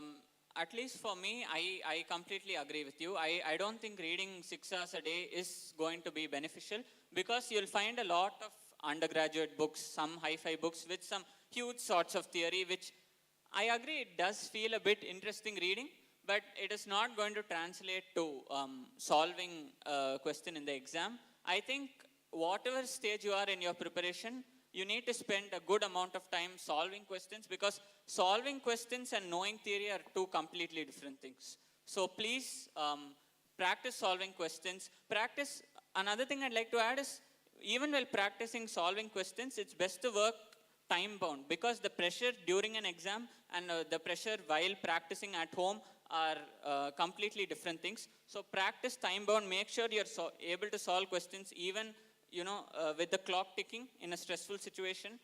That sort of practice might help you more than reading throughout the whole day. Good. Very good. Yes. Yes, sir. Good afternoon, everyone. Good afternoon, everyone. So mine is a very fundamental basic question. My son today is going to a study center in Chennai on a weekend classes on a 10th standard. So one of the key challenge that he always tells us is the order in which the syllabus is getting covered in the school versus the order in which Fiji covers, right? That's clashing. Also some of the exams, revisions and all that, right? That's the fundamental problem that he faces. So my question to you is, how many of you were part of the integrated school-based FITG classes, right? That one. And do you think that that really will help solving some of these challenges in terms of combining both school curriculum and FITG together, and also avoiding some of the extracurricular, I think, right? I think which we may not be required, probably focusing only on this FITG, at least in 11th and 12th. Right. So, Shravan, would you like to answer this question? Yes, please. So regarding the clashing of syllabus, most of the syllabus actually goes in line pretty much with the school. There will be one chapter in FITG which will not be in NCRT or the other way around for that particular term. Say it's like one chapter per subject. That is 3 chapters he has to work on his own for school. So what this will help is when FITG comes to that chapter, so he would already have a pretty good understanding of the basics and he can maybe get ahead in that chapter and save time for some other chapter which in that term has not been covered. So you have to put in work initially, like in the beginning of 11th or 12th, and cover some of these things ahead. So that in later wise you have more time to double back on chapters which you have not done that good. So this he has to work. I mean there is no way out. So most of the things do match. And say if FITG has done some chapter, they will always advise you to start with NCRT first and then go to their package problems and then go to the class problems. So if they follow this route, they'll pretty much cover board exam content way before school actually completes. So in our case, I think by December or something, we were done with both term 1 and term 2 syllabus. We had 2 terms of board exams, but CBSE was conducting its term 1 exams then. So we were pretty much ahead. This will happen in most of your FITG centers. Like FITG Chennai is really good in finishing the syllabus. So once they finish the syllabus, you have to put in work to make sure you actually caught up to them. And yeah, so extracurricular activities, we actually studied during COVID. Our extracurricular activities consisted of talking to neighbors, that's it. That too with a mask. So I don't really think I can comment that you shouldn't do or you should do. I couldn't do. So there's nothing I can say there. And like, I would say don't go for any heavy sports for like a long hours. Probably weekends, maybe if you find time, take a light sport, maybe badminton or cricket, and go with like-minded people so that they would also be, if you say I have to go home and study for a test, your friends shouldn't be like, there are 100 tests, you can play one more match. They shouldn't be like that. Your friends should be like, fine, I'll come and study with you. Pick those friends. So that's what I would advise. Great.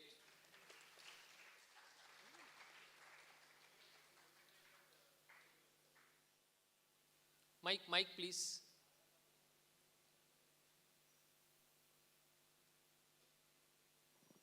Any of you from the podium, you are from the integrated FITG and school? Me, Rishabh and Varun were classmates and we were in integrated. Sure. Thank you. Well, so yes, one parent wants to ask from here. Yes, sir. Sir, if you can tell your ward's name and which class she is studying, it will be much more easy. This is Natesh and my ward name is Raghav Saptarishi. Yes. We are here for a awareness program. He does currently 9th standard. Okay.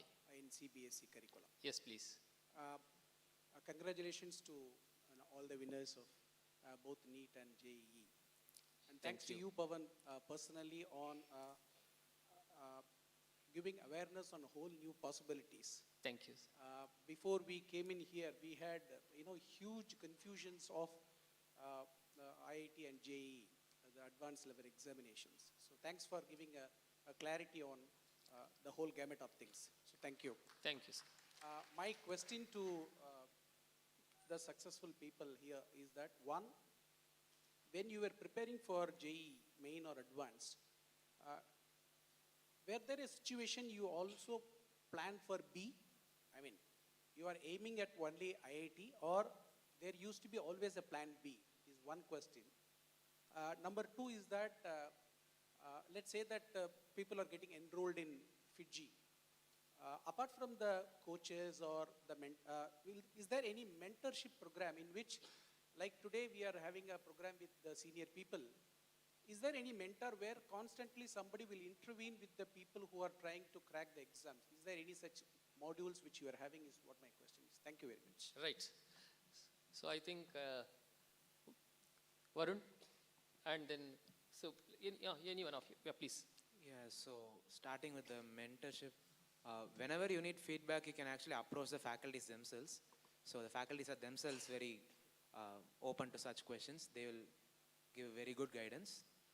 And plan B, my interests are very, since the beginning I wanted to go to IISC. So my other options were CMI or IITs. Yeah, I did have a plan B. JEE itself offers you a whole spectrum of universities. So you don't really have to focus much on other exams. JEE and KPA, now it's not there unfortunately. But I think preparation for JEE comes with a package. Like all competitive exams are based on the same syllabus only. So even though like the same preparation will apply to all the other options is what I'm saying. You don't have to prepare specially for other options. So yeah, that's what I would like. And one more thing, 1 minute, Balaji, just a minute. So to just add to this point, what Mr. Varun was mentioning,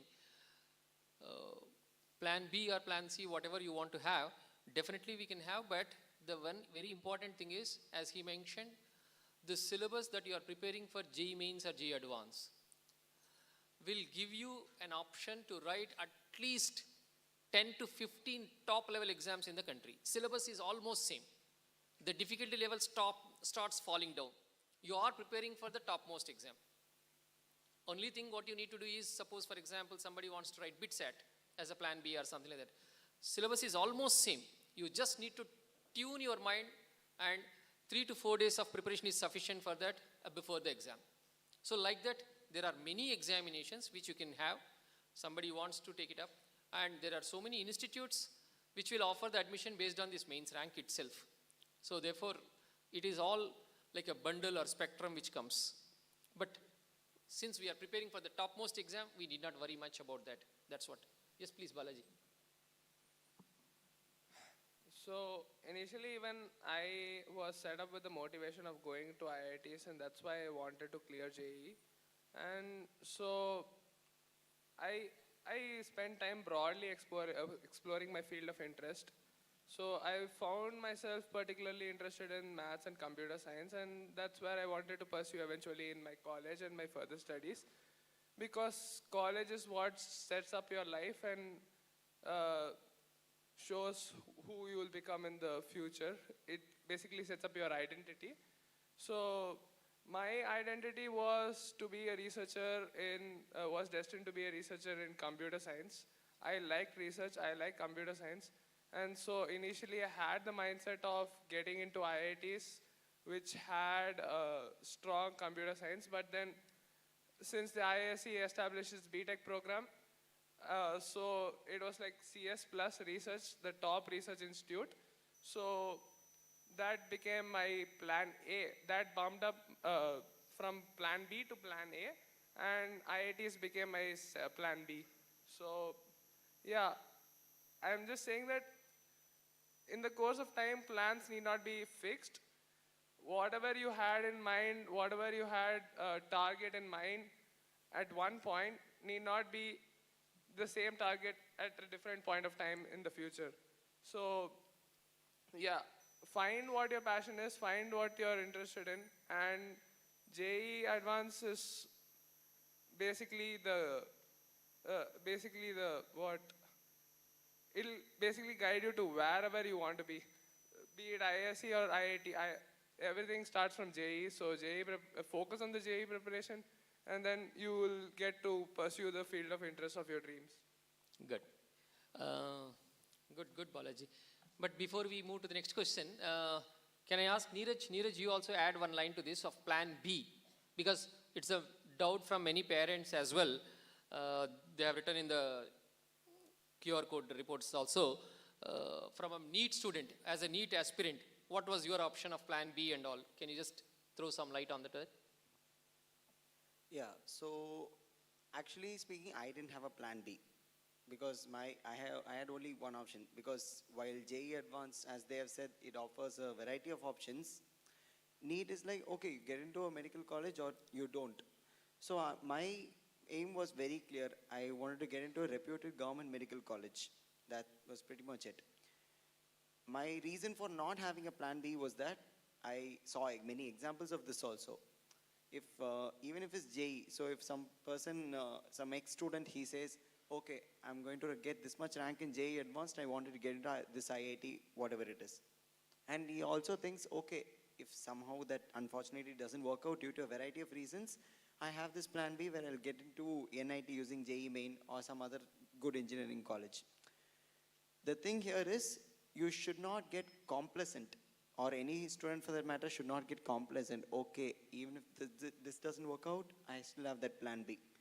Your focus is still that target rank, and that's for that reason I didn't want to have a plan B at all. I just stayed on this and fully worked on that. Wonderful, wonderful, Neeraj. Very nice. Well, before we move to the next question, sir, 1 second, I'll just take a question. Before we move to the next question, we have a small surprise to you. There is one important person waiting for us from Bombay, and I request Mr. Venkat Ramesh to connect him.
They have joined?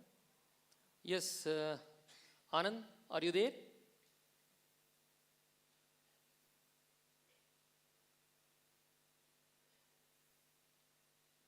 Yes, can you just zoom it? Hello Anand, how are you? Yeah, am I audible? Yeah, you are audible, you are audible. Very nice. I hope you all know that he is Anand Narsimhan, Tamil Nadu State First, JEE 2021, All India Rank 17, and he is also pursuing IIT Bombay, B.Tech Computer Sciences, and he has joined from his room straight from Bombay IIT campus. Because of some examinations, he could not make it today here. And let's listen from Anand. Anand, over to you. Please speak. Yeah, hi everyone. Yeah, I'm sorry I couldn't make it here because I have my midterms. But yeah, about the topic of today's session, at least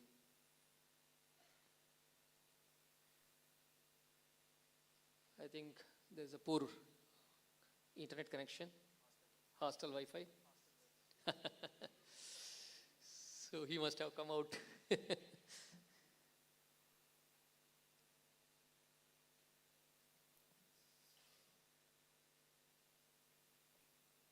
Okay.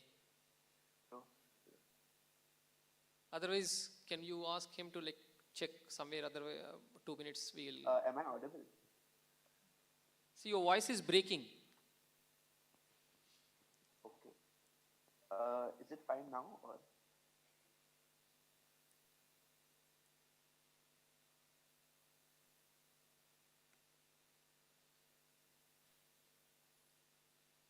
Yes, please. Now it is better.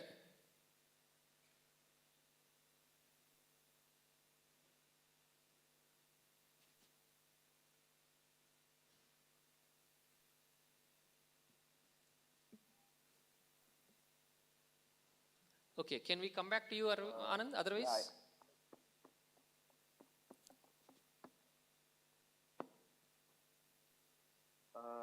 Hello? Yes, please.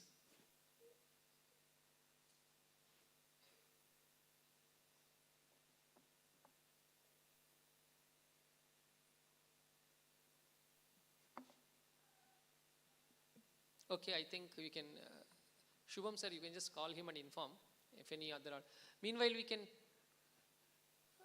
Venkatji, he is available, Jay is available. So Yeah, am I audible now?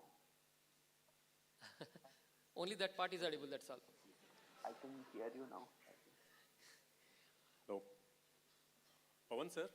Yes, please. Maybe you can request Anand to turn off his video. Maybe that would be. Yeah.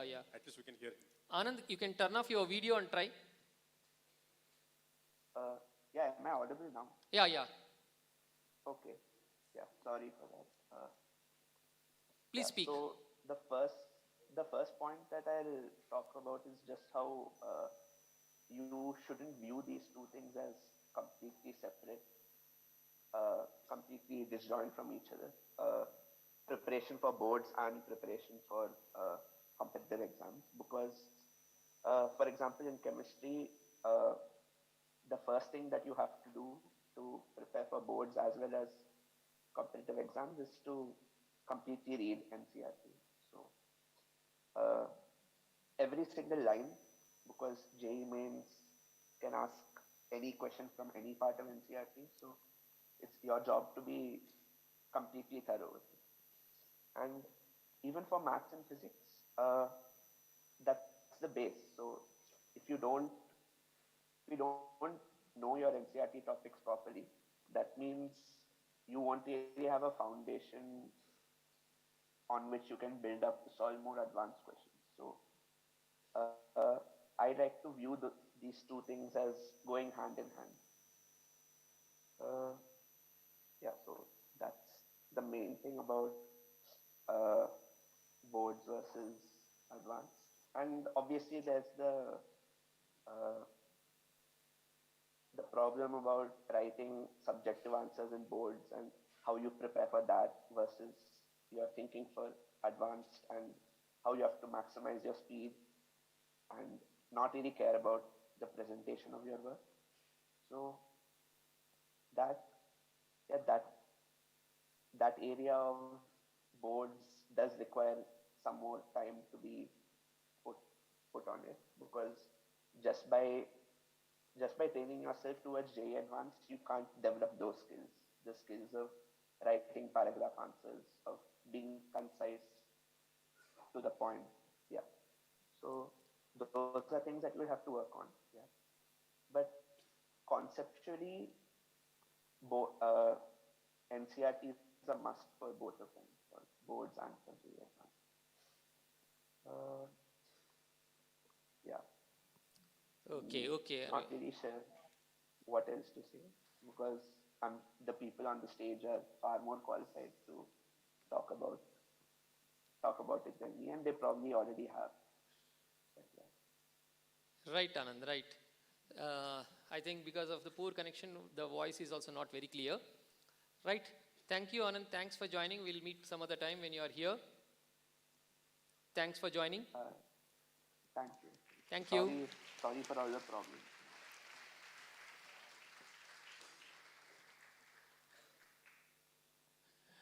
Now we will try at least from IIT Chennai, whether the internet connection is good or not. I am not sure.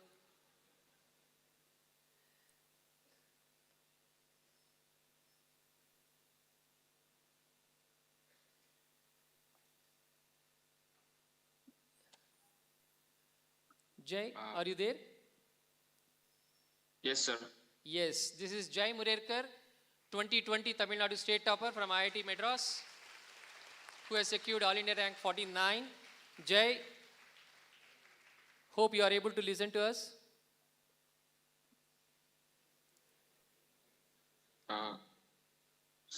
Sir, your audio is breaking, sir, bit. Okay, okay, no problem. You speak. We will not disturb you. You speak. And all are waiting for you. You just speak. How did you manage, especially the other exams and JE preparation? And of course, you are the topper of NEET as well. So you managed to crack all NEET, JE, boards, everything. So how did you manage all this? So you please share your experience. Okay. So, hi everyone. My name is Jai Murekar. So I'm currently a third year student at IIT Madras. I'm studying computer science. I think the boards of this year is going to be starting from next week, right? And like most of the students have written their first mains like in the month of February. So by now your percentiles and everything must be out.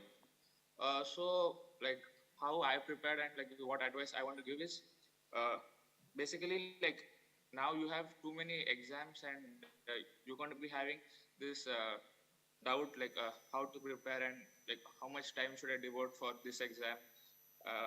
So let's say that you got a very good percentile in your mains exam, right? So preparing for mains, ideally you should read your NCERT, like your physics, chemistry, maths.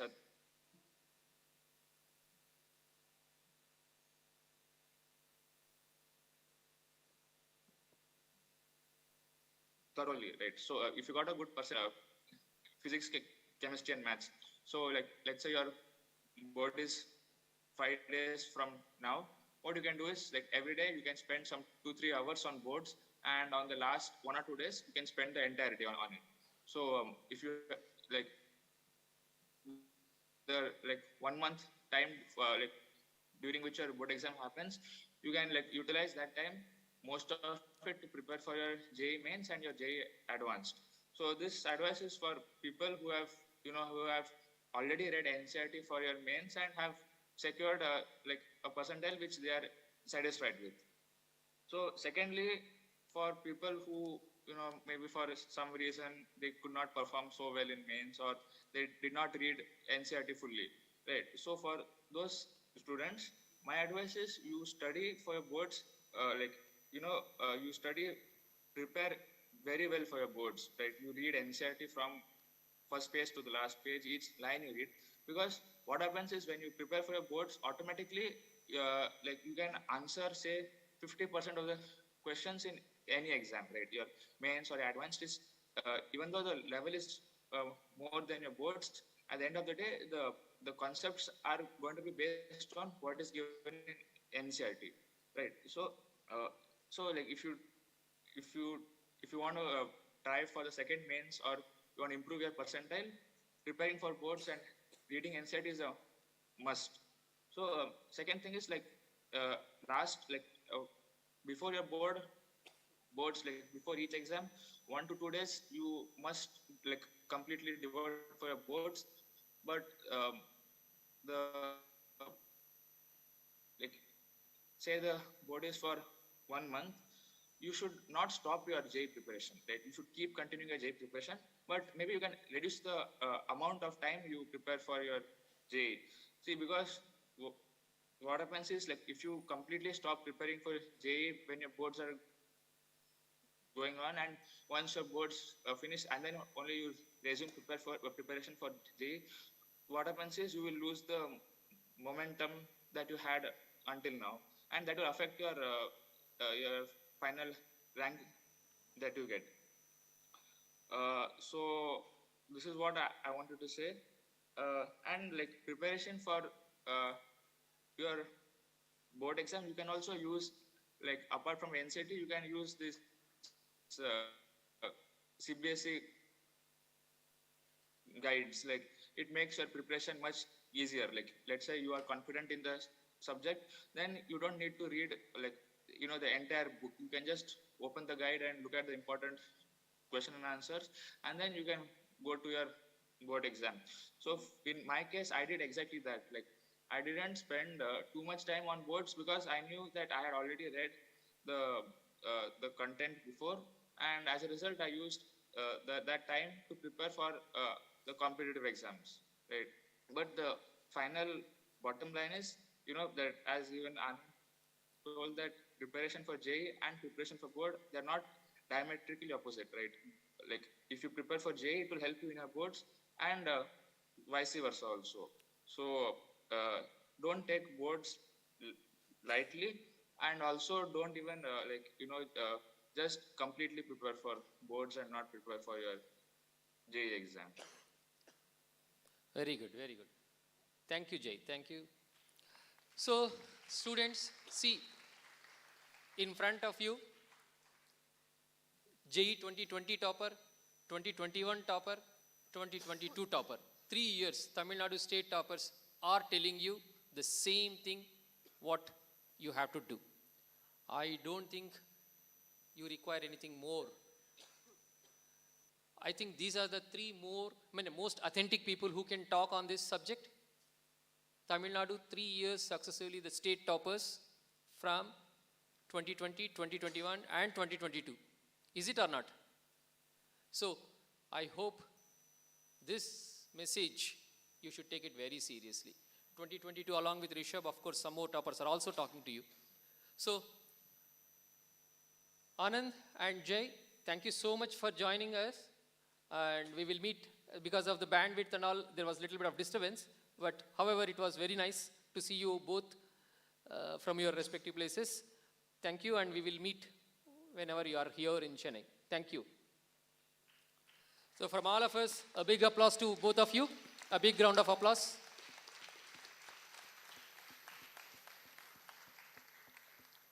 Right, we'll continue the session. So we can, you can disconnect. Thank you, Jay, and thank you, Anand, once again. Right, back to the question answer session. Student is waiting there, it seems. We'll give the preference. Yeah, one minute. We'll give the preference. Yeah, 1 minute. Sorry, I did not see this side. I have a question for Jay Murekar.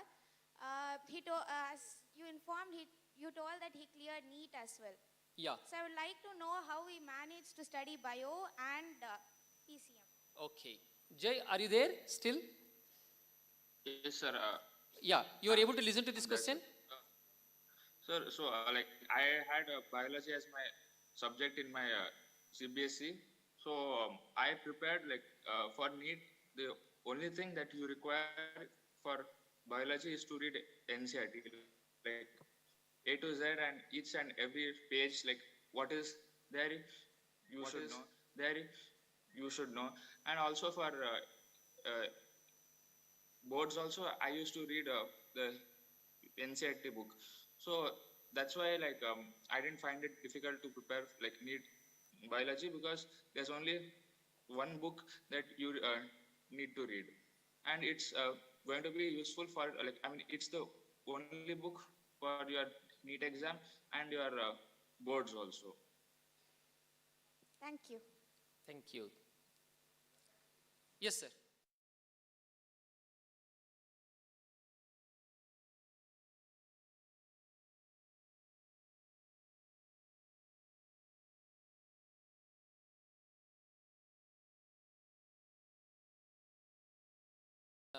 Integrated program only, but in between, from mathematics, that means from Pinnacle to, he's moved to Zenith batch. So, but he has taken both courses. So, he has spent 1 more year extra. Good afternoon, sir. Yes, ma'am, please. Probably this question is to you, Pawan. Oh, yeah. Yes, ma'am.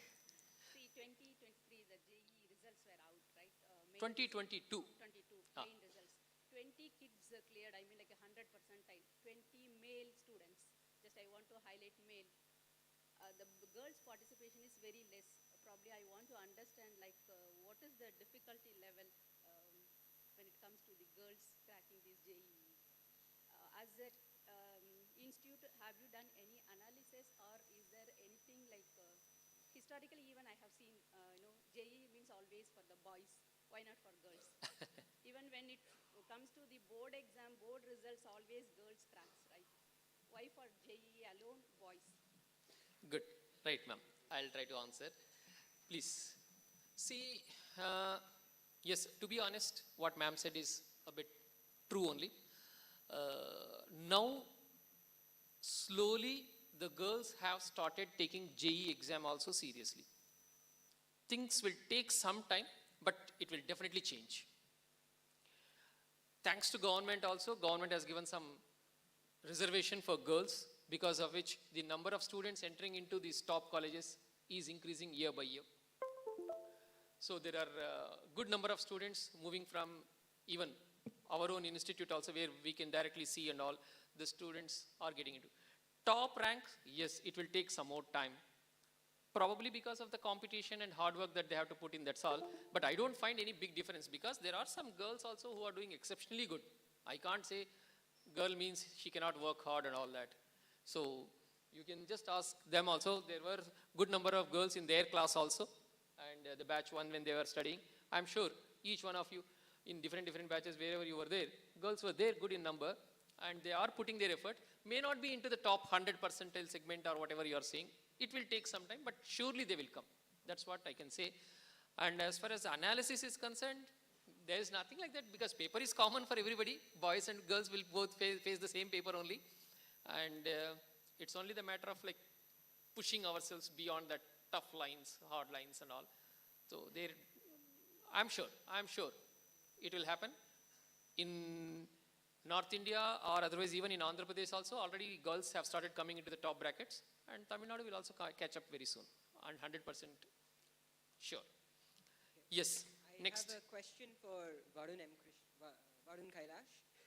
So obviously, with your rank, you had the opportunity to go for both IIT B.Tech Computer Science in Mumbai or any place that you chose, but you ended up choosing IISC. What is the scope for research that you see, and what are the placements like after that? And can you tell me a little bit more about the course, because it's, as far as I know, it's a lot different from the regular courses. Excellent question. Excellent question, because many people are asking the similar question. Varun, you should answer this. I hope all of you understood his question. Yes, please. So I chose IISc because I wanted to pursue research in pure sciences, which is not, let's say IISc is better at it than IITs are. In IITs also you can pursue research, of course, but they're more engineering oriented research. In IISc, you'll pursue researches in pure sciences. Like there is CS research in IISc also. There is math research in IISc, there is physics research in IISc, which are more pure science oriented. So course structure, as far as you can find that in the website. I don't think I have to elaborate much on the course structure, that's there online. After these opportunities, if you see, if you come to IISc, you have to do a PhD. With just BS alone, you can't pursue research. The first 3 years is basically exploration here in the 4-year course. And in the 4th year, you'll start polarizing. You have to find your interest, and you'll, in 4th year in IISc only, of all universities in India, you'll make a thesis in your 4th undergraduate year itself. And after that, you can go for PhD in a variety of universities actually, depending on what you're interested in. Like with just a 4-year course, you can go straight to a PhD. You don't have to do masters at all. So, yeah, the question you asked is... After that, what are the placements that you're looking at? Are you looking at similar placements to IIT or? Placements, you're asking to a science student. My interest is in academia.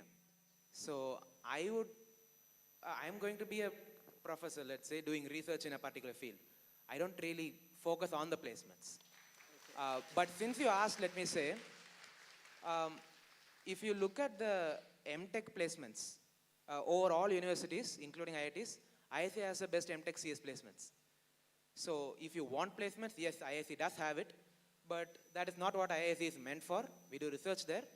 So yeah, I'm not really looking at the placements. I think Balaji will have more to add.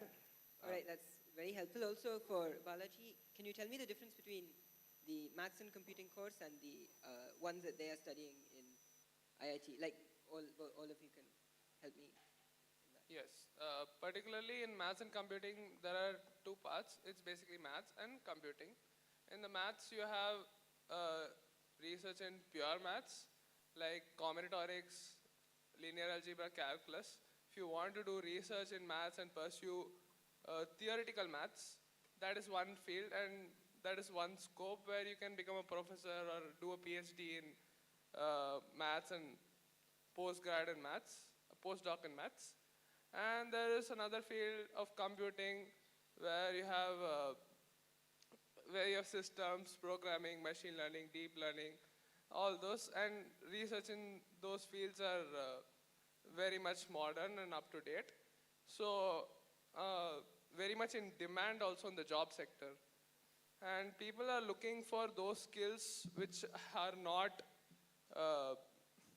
in the traditional curriculum of IITs per se, and I found IISc to be modern and up to date and also futuristic. The curriculum in IISc is futuristic and targeting the futuristic job markets, and it has like courses for finance and stock market if you are interested in that, and risk management. So these courses are in the B.Tech in the B.Tech curriculum. So IISc B.Tech has various study tracks, and if you want to pursue multiple careers without targeting a particular major, if you want to like explore more, then I would say IISc is the better option for you. IISc is a very good option for you, and yes, the job scope, the placement. Although I was not particularly looking for that, I am interested more in research in computer science and maths. The job scope is pretty high, I would say. Thank you very much. Right, good, good. Yes, sir. So, I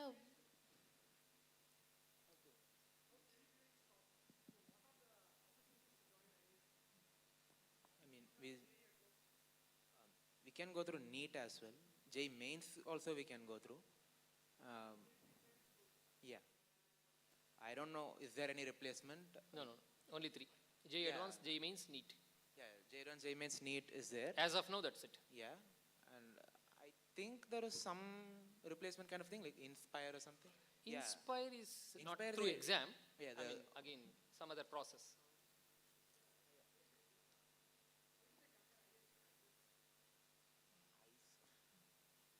IISc with ICER, well, with respect to research, I would say IISc is the best. Like, ICER was one of my plan Bs. Like, if I didn't get IISc, I would try ICER. ICER, I think, has a separate entrance. Like, you have to write a separate exam. But with the JEE preparation, you can get into IISc itself. So, yeah.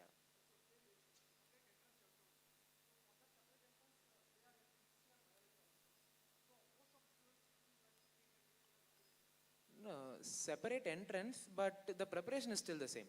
Like, No.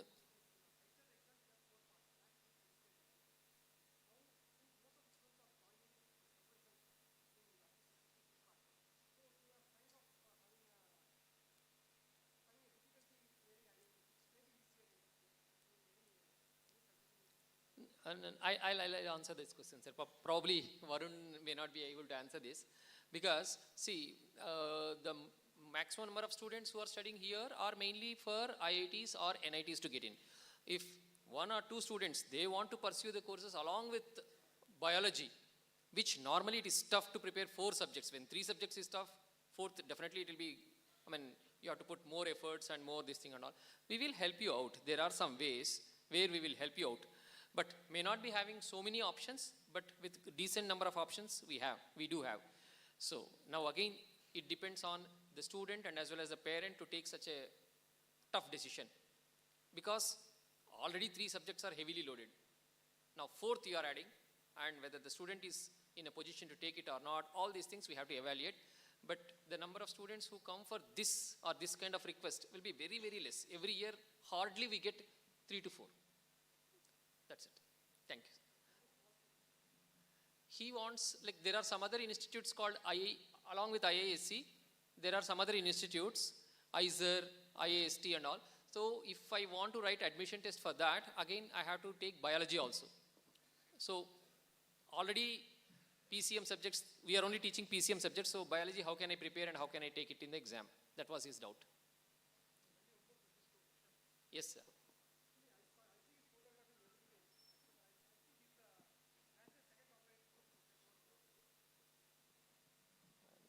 No, no, okay, sorry. No, yeah, please, sir, please, no problem. We'll, for time being, we'll assume. Two things. One, it's not technical. First, one, how to maintain consistency. And the second thing, definitely, my ward will be traveling a long distance to school every day to Fiji. How to make use of the journey time? Okay. Journey time, Rishabh cannot answer because he did not face that problem. And anyway, you can answer the question.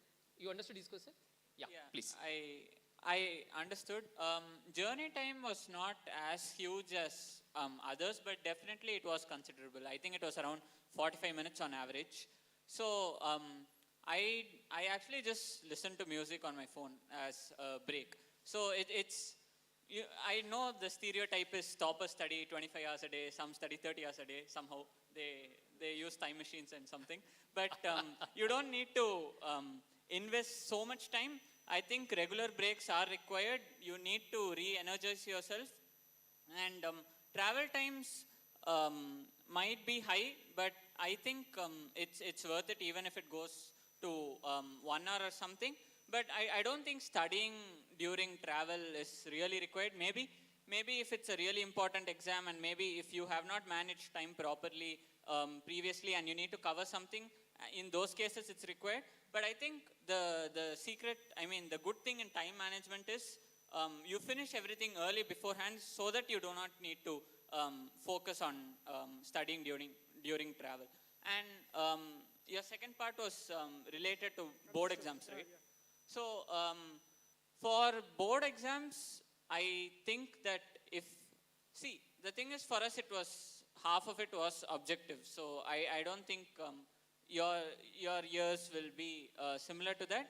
But if you focus on learning the concepts for maths, physics, chemistry, and you know what is there in NCERT, which is required for mains anyways. So you will have to study it 4 to 5 times beforehand. You will be able to manage boards as long as you're good in expressing your thought process. You do not need to spend so much time worrying about it's subjective. I'm not going to get marks. I'm not going to I do not write proper steps. As long as you're explaining your thought process and what you're exactly doing, you will be able to get marks in the subjective papers also. And I spent very little time on boards because I was focusing on concepts during my JE preparation itself. Right. So one line, sir. Actually, sir has asked one very important question, which is important for other students also. See, there is nothing like you need not get tensed about your preparation while commuting from your home to the school and going back. Dad is driving two-wheeler. You are sitting at the back and reading. That and all is not necessary while taking bath, while eating food. Every time we are studying, that much is not necessary. I have seen many students like in the break time also, lunch time, mummy will be feeding, boy will be studying, dad will be with a hanky or otherwise something like that to wipe his mouth. Or that much is not necessary. That's what all these people are saying who are sitting here. Success is easy when you keep it simple. Otherwise, it becomes complicated. It's very easy. We can keep it simple. But only the difference between these competitive exams and other exams is these competitive examinations, especially the NEET, JEE Advanced and all, they need a regular preparation. 1 week before, 10 days before, 15 days before, if you start, tough. There should be a proper plan and they have executed. You can ask them, all these boys who are sitting here, towards the end, that means 1 or 2 months before the examination of JEE Advanced, we have troubled them by making them to sit in the office or otherwise in the classes for more than 12 to 13 hours. They were sitting on the wooden benches, hard wooden benches for 12, 13 hours. But in between, they used to relax. We were allowing them. They used to play, they used to chat, they used to cut jokes on others. Everything is part of, that a part of their day. So what I'm trying to say is, don't take it so heavy. Keep it simple. Right? Yes, sir. Thank you. Please. I think, thank you, sir. Thanks, Pawan and the toppers for clarifying many things. I think students must have been relaxed now, like compared to the yesterday. Definitely, everyone should have been relaxed. And I have to especially thank Shravan when you mentioned time is sleeping time is 9:30. I used to have my roommate who sleeps at 10 o'clock and who did his masters in IIT Madras, computer science. So definitely the quantity of the time should not be a merit for measuring a student. Okay. So I have two daughters studying in FITG integrated program. One is 9th and 11th. Okay. So here I would like to know two tips. One is best practices in reducing the stress, and other is the time management. As you were saying, I think half of that is already answered. So most of the times, as you said, like when you listen toppers interview, they say like I sleep 4 hours only a day. Okay, so at least those kind of things are gone. Like I completely agree with you, sir. If somebody studies well, they don't study for last 1 week, definitely they'll get 95% of their ability. So I completely agree with you, like having the consistency and all. So I want to give you tips on the best practices in reducing the stress and the time management, because most of the students here, we don't need to tell, like parents don't need to tell you study. They sleep, they study till 1 o'clock, 2 o'clock in the night when there is an exam or not exam.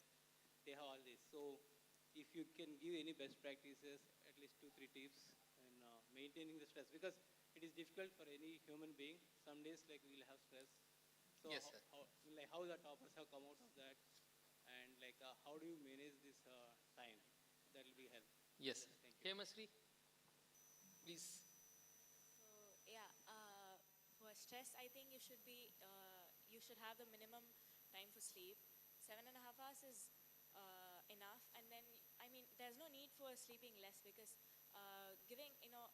sleeping for less time, more stress, and then you won't be able to concentrate while studying. So first, allot time for sleep, 10 o'clock to 8 o'clock or whatever, 6 o'clock.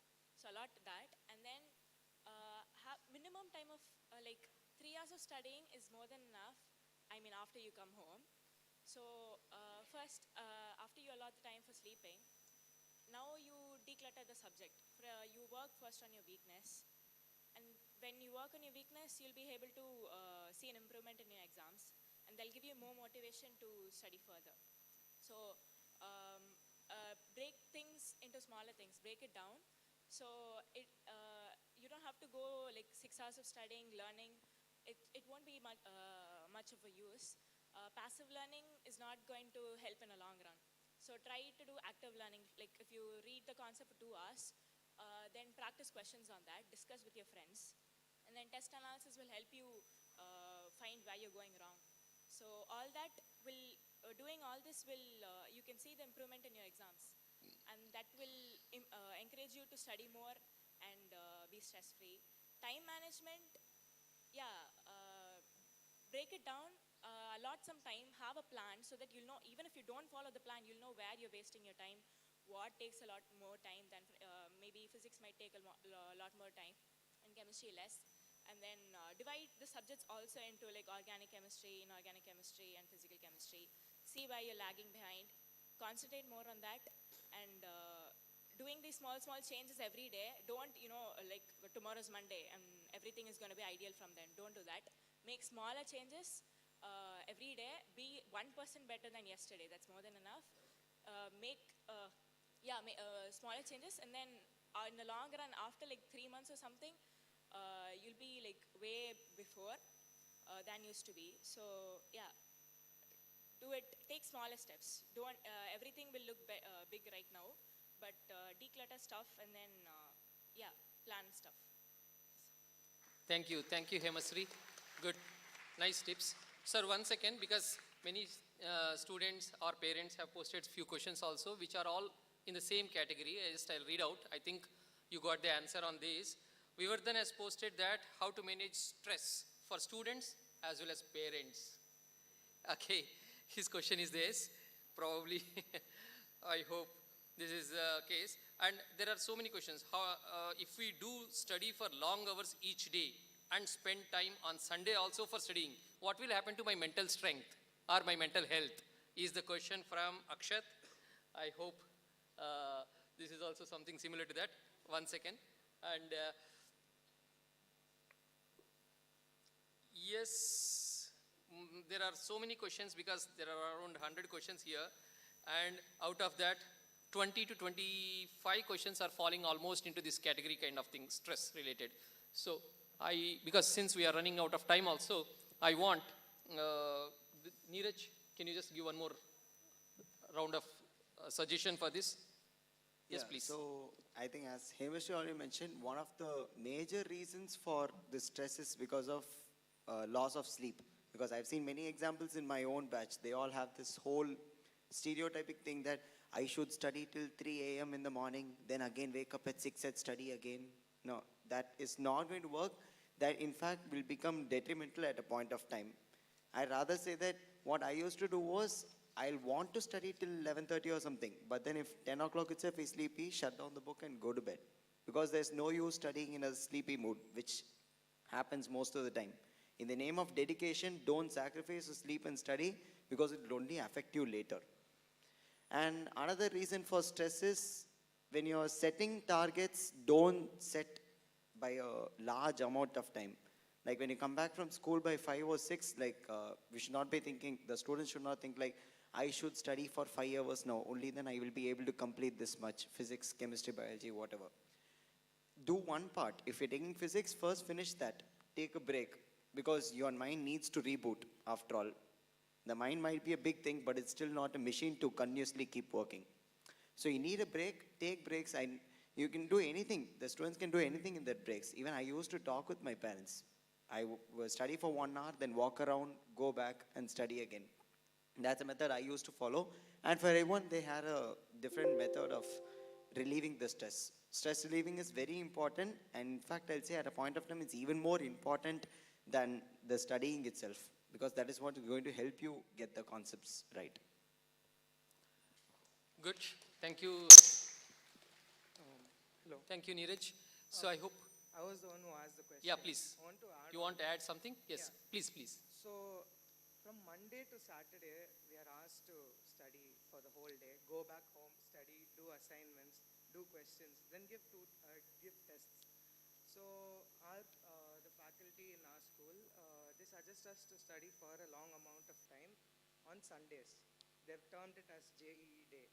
But don't you think, any of you, all of you, don't you think that any student would need a good amount of break? Even a day, just sit and do nothing for a good amount of time. And then you can get back to your preparations. Monday to Saturday, you can be serious. But how much amount of time should we spend on Sundays? And how to manage our stress? That's what I want to ask. Okay. What's your good name? Akshay.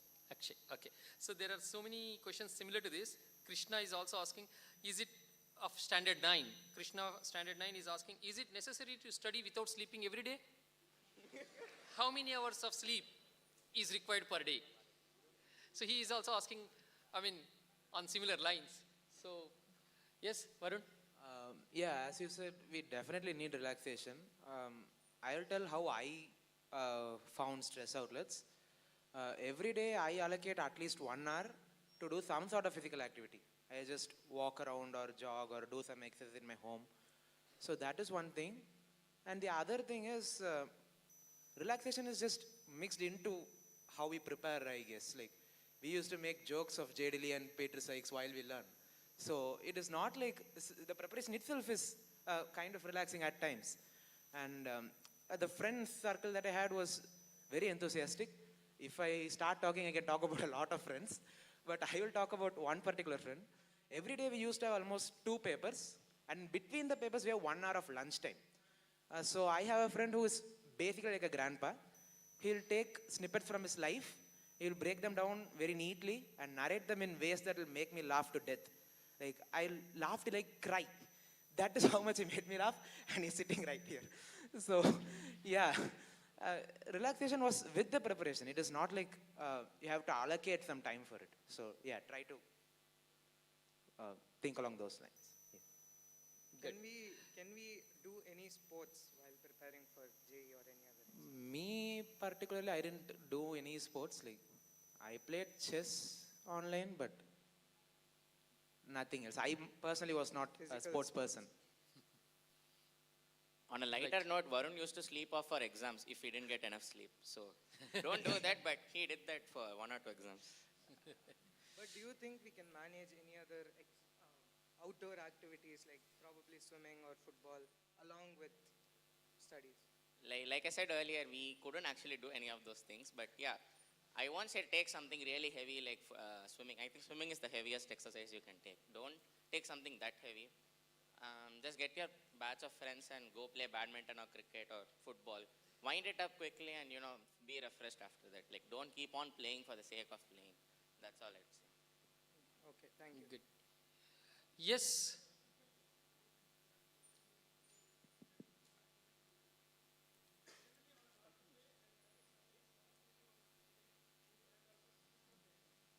So they want to know your daily routine on weekdays and as well as on Sundays. How was it while preparing for JE? So who wants to answer this question? Who will be the correct person? Varun? Yes? Go ahead. No problem. I'm not sure if I'm the right person because I usually don't follow a routine. Some things are fixed, like this much amount of time I should sleep, this much amount I should relax. But my preparation itself is like every day will demand something else. So I'll plan it at the moment only, whatever I feel like studying. What I make sure every day is I should feel like I've used all the time properly. That is all I think about. I don't make schedules or timetables. Even today I don't do that. It's just that you should be satisfied with the way you spent your time. Yeah, that's what I did basically. Yeah, that's no usual routine. That's what I mean. Okay. So there are some good questions here also, sir. Just I'll give you the time because few people have asked some good questions. I think they have not covered. Vaishnavi of class 11 is asking, should I give more time for backlogs or current ongoing classes? What was your average mark in modules exams? And what was your sleeping schedule? Again, more similar to the, yes, she is particularly asking for NEET. Yes, you can tell. Hemasri, Okay, so first I'll answer the question about that backlogs or the current. See, getting backlogs is not a very big thing to be worried about. It does happen, especially when you're balancing both school and Fiji portions. Backlogs will happen, but we cannot be like, okay, this was missed that day, so I'm going to do that today. But meanwhile, something more important would have been taken today, which is more important for some exam or something, which used to happen a lot, even for me. So if you ask me, I'll say, first give importance to the current ongoing classes. The backlog, you should either clear it up on a Sunday when you don't have classes. And by the way, again, Sunday doesn't mean you fully study also. You have some time to relax. So you can clear the backlogs on Sunday because Sunday is the only day when you won't have any classes or most of the time some tests also won't be there either. And next, this is the embarrassing part. Average marks in modules.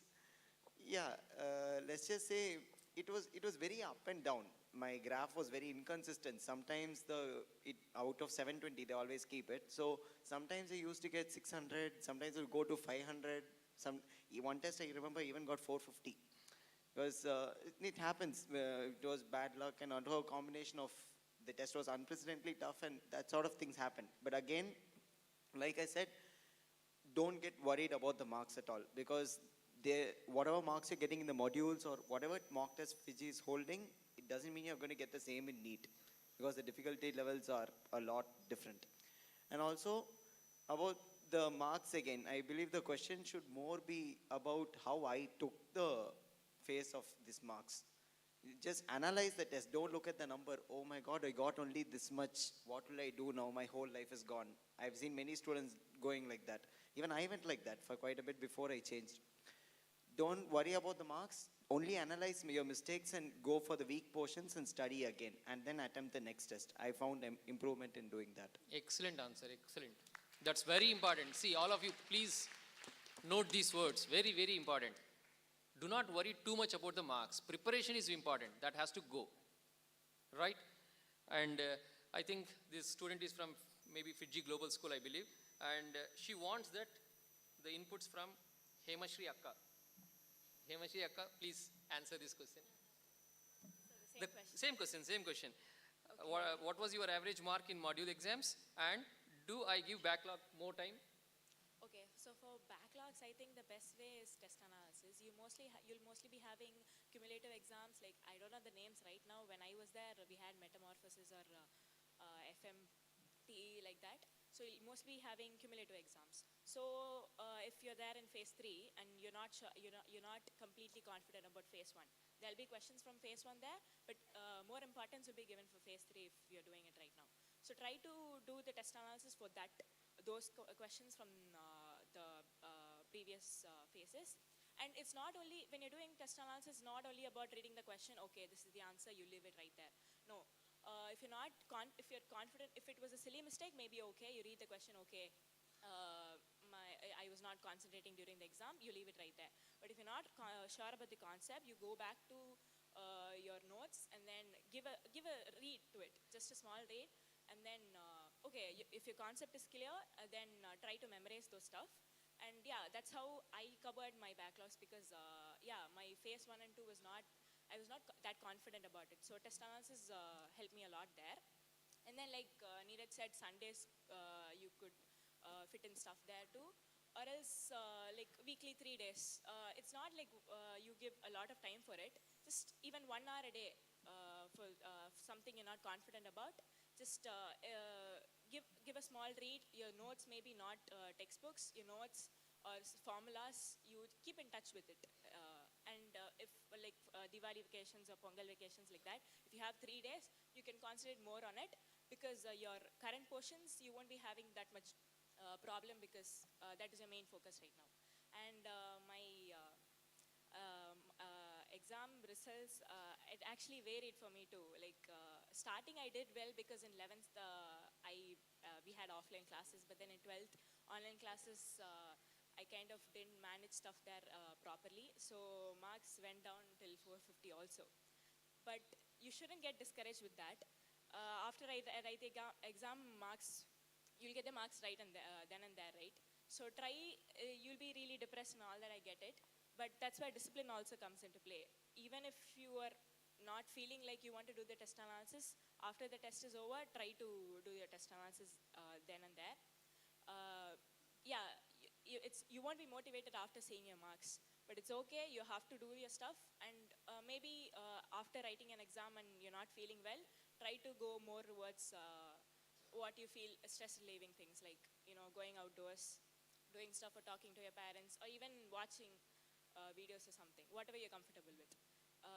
And sleep schedule, I mean, I did a mistake there.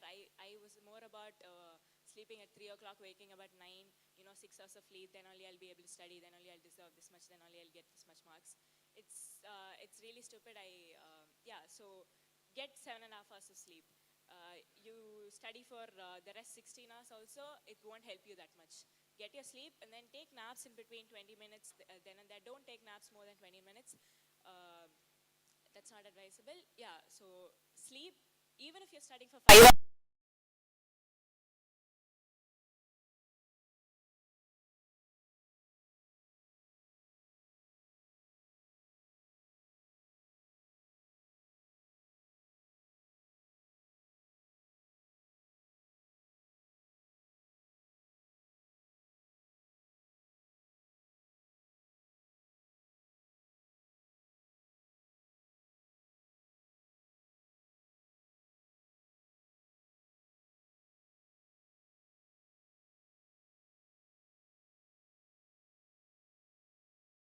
Very nice, Dr. Hemasri Akka from Stanley Medical College. I think she has answered your question. Good. Because many questions have come, but more or less. Okay. How do you motivate yourself? She's adding one more line. How do you motivate yourself? Okay, I just watched the same motivational video. YouTube, how to motivate myself, how to study. And then they'll be like, study, go through this, do that, do this. But more simple way, talk to your parents, talk to your friends. And it's not like you have to give your 100% right now, stress yourself so much, and then you'll be happy forever. That's what everybody tells you right now. Don't do that. Take it carefree, enjoy the process. It's not simple equations like people tell you to do this, you do that, and you get the result. It's more about how you customize it for yourself, how you're comfortable with. There'll be many techniques like Pomodoro, like, yeah, everything is there. I'm sure you've heard of it. But do what you're comfortable with. And when you're really depressed, take a break, take a pause, and then look at what you're really passionate about. If I was actually, ironically, I was good at physics and chemistry, and I was not that proficient in biology, but my faculties helped me a lot. So you can go talk to your faculties. Like, I had one-on-one meetings with my faculties, and it's not like my biology faculty was aware of how I did well in physics and chemistry. So you talk to them, ask them how to navigate through your problems, and they'll help you. Talk to your parents, talk to your friends. Don't pressure yourself so much. Like, it's okay. It's gonna be all right. You can do it. Yeah. Thank you, Hemasri. There is a question from Kabilan and many people on this: how to overcome the distraction? And almost similar, like I use too much mobile, I play so many online games, something, many people have mentioned. So the student of class 11, Kabilan, says how to overcome the distraction because of mainly the gadgets and all. Shravan, can you just take this question? So by mistake, I downloaded a very hard game in my 11th standard, and since I couldn't clear much of it, I uninstalled it in frustration and then didn't play. So just download a hard game if you want to get rid of games. Don't take easy games which keep letting you win. That's actually how games work. The less you win, the less you will play. So take a very hard game, say some very long game, and if your phone is not that good, it works better. You will lose more because of that. So the more disastrous the experience in gaming is, the more you will come out of it. And as for your other distractions, I'm pretty sure the other distractions is mostly social media. So I had only WhatsApp and YouTube on my phone. And even for YouTube, I didn't subscribe to any channel because then I'd be forced to watch their videos. It's not like I paid them or anything, but I'll still be feeling like I have to watch this video which has just come out. Don't do that. Anyways, it will show you recommendations. So you can watch them for once a while. Set a timer to your YouTube. YouTube has that feature. I had a 15-minute timer. If I watch more than 15 minutes continuously, it will say, okay, I've been watching for more than 15 minutes. Then I should close it, but it happened like 80% of the time. 20% I didn't close it, and it will show me a second timer, after which I will close. So keep limits like that. So YouTube you can use. And WhatsApp, I would again say, there will always be a friend who is not that busy as you at the moment. So if you text that person, you're gone. That day is gone. So don't do that. You will realize when you're continuously chatting with someone for more than 5 minutes that they are free. Call them up. That call will become 3 minutes, and after that you'll have a peaceful time. So call more rather than text. Texting you reserve for faculties. Ask them when I can call you, when I can ask a doubt. They'll reply in some time or some days, and then you can call them. So make sure that you text friends less and faculties more. Faculties won't encourage you on meaningless conversations. They'll give you valuable inputs, and they might even call you back if you're texting and they have something really good to say. So use your social media for good like that. I personally still don't have Instagram or Facebook, so I don't know what they are. And yeah, this still applies in college. Like, the only media I have is WhatsApp, and the one downside is you might miss some update of some event happening. That's in college though. That's very late. You can always have friends who have it. So yeah, for your JEE days, I would say even WhatsApp limited. Like, I used to throw my phone on the other side of the room. I made sure I was so lazy I won't go and pick it up. I kept it that far away. This also worked well for me. Very nice. Nice, Shravan, nice. There is another good question is, of course, all are good questions only, but this is from Mithun. Mithun Siddharth is asking, when I am in the exam hall, I am not able to answer some questions, but immediately after reaching home, I get the answers. What should I do? So this is actually a sad story. It happened a lot of times to me. So I would be, during the exam hall, we were in the last 8 months, we were actually in a physical classroom, last 6 months. I used to see what Varun and Rishabh were doing. They'd be writing the exam. I'd be looking at them. I'll be like, okay, this exam is doable, it seems. So I should probably do more. And then I'll realize I have to pick up speed or something. And at other times, I have also seen them staring aimlessly at their screen. So it does happen. Some exams, you won't be able to do the questions in the exam. That was like majority of the exams for me. But yeah, after the exam, you will realize what nonsense you did in the paper, so you couldn't complete it. For me, it was as simple as 1 + 1 is 5. I have done worse mistakes like that. So I lost marks because of these things. And then I would be in a conclusion where I'll be proving something which is totally not possible. So I think Varun once got an answer that pi is equal to 3. I don't know what he did. So we do stuff like this. It's because of one simple mistake in the beginning or in the end. In the exam, you can correct it by See, if you do something, if I'll take mathematics as an example. If you do some question, this is mostly for trigonometry, I think, and you end up writing 2 pages of rough work and you still haven't got the answer, it doesn't mean the question is wrong. It means you did something wrong in the second or third line. So we had a friend who did this and would ask us to check his solution. So we got better at trigonometry by doing that. We would be finding the mistake in the third line or the second line.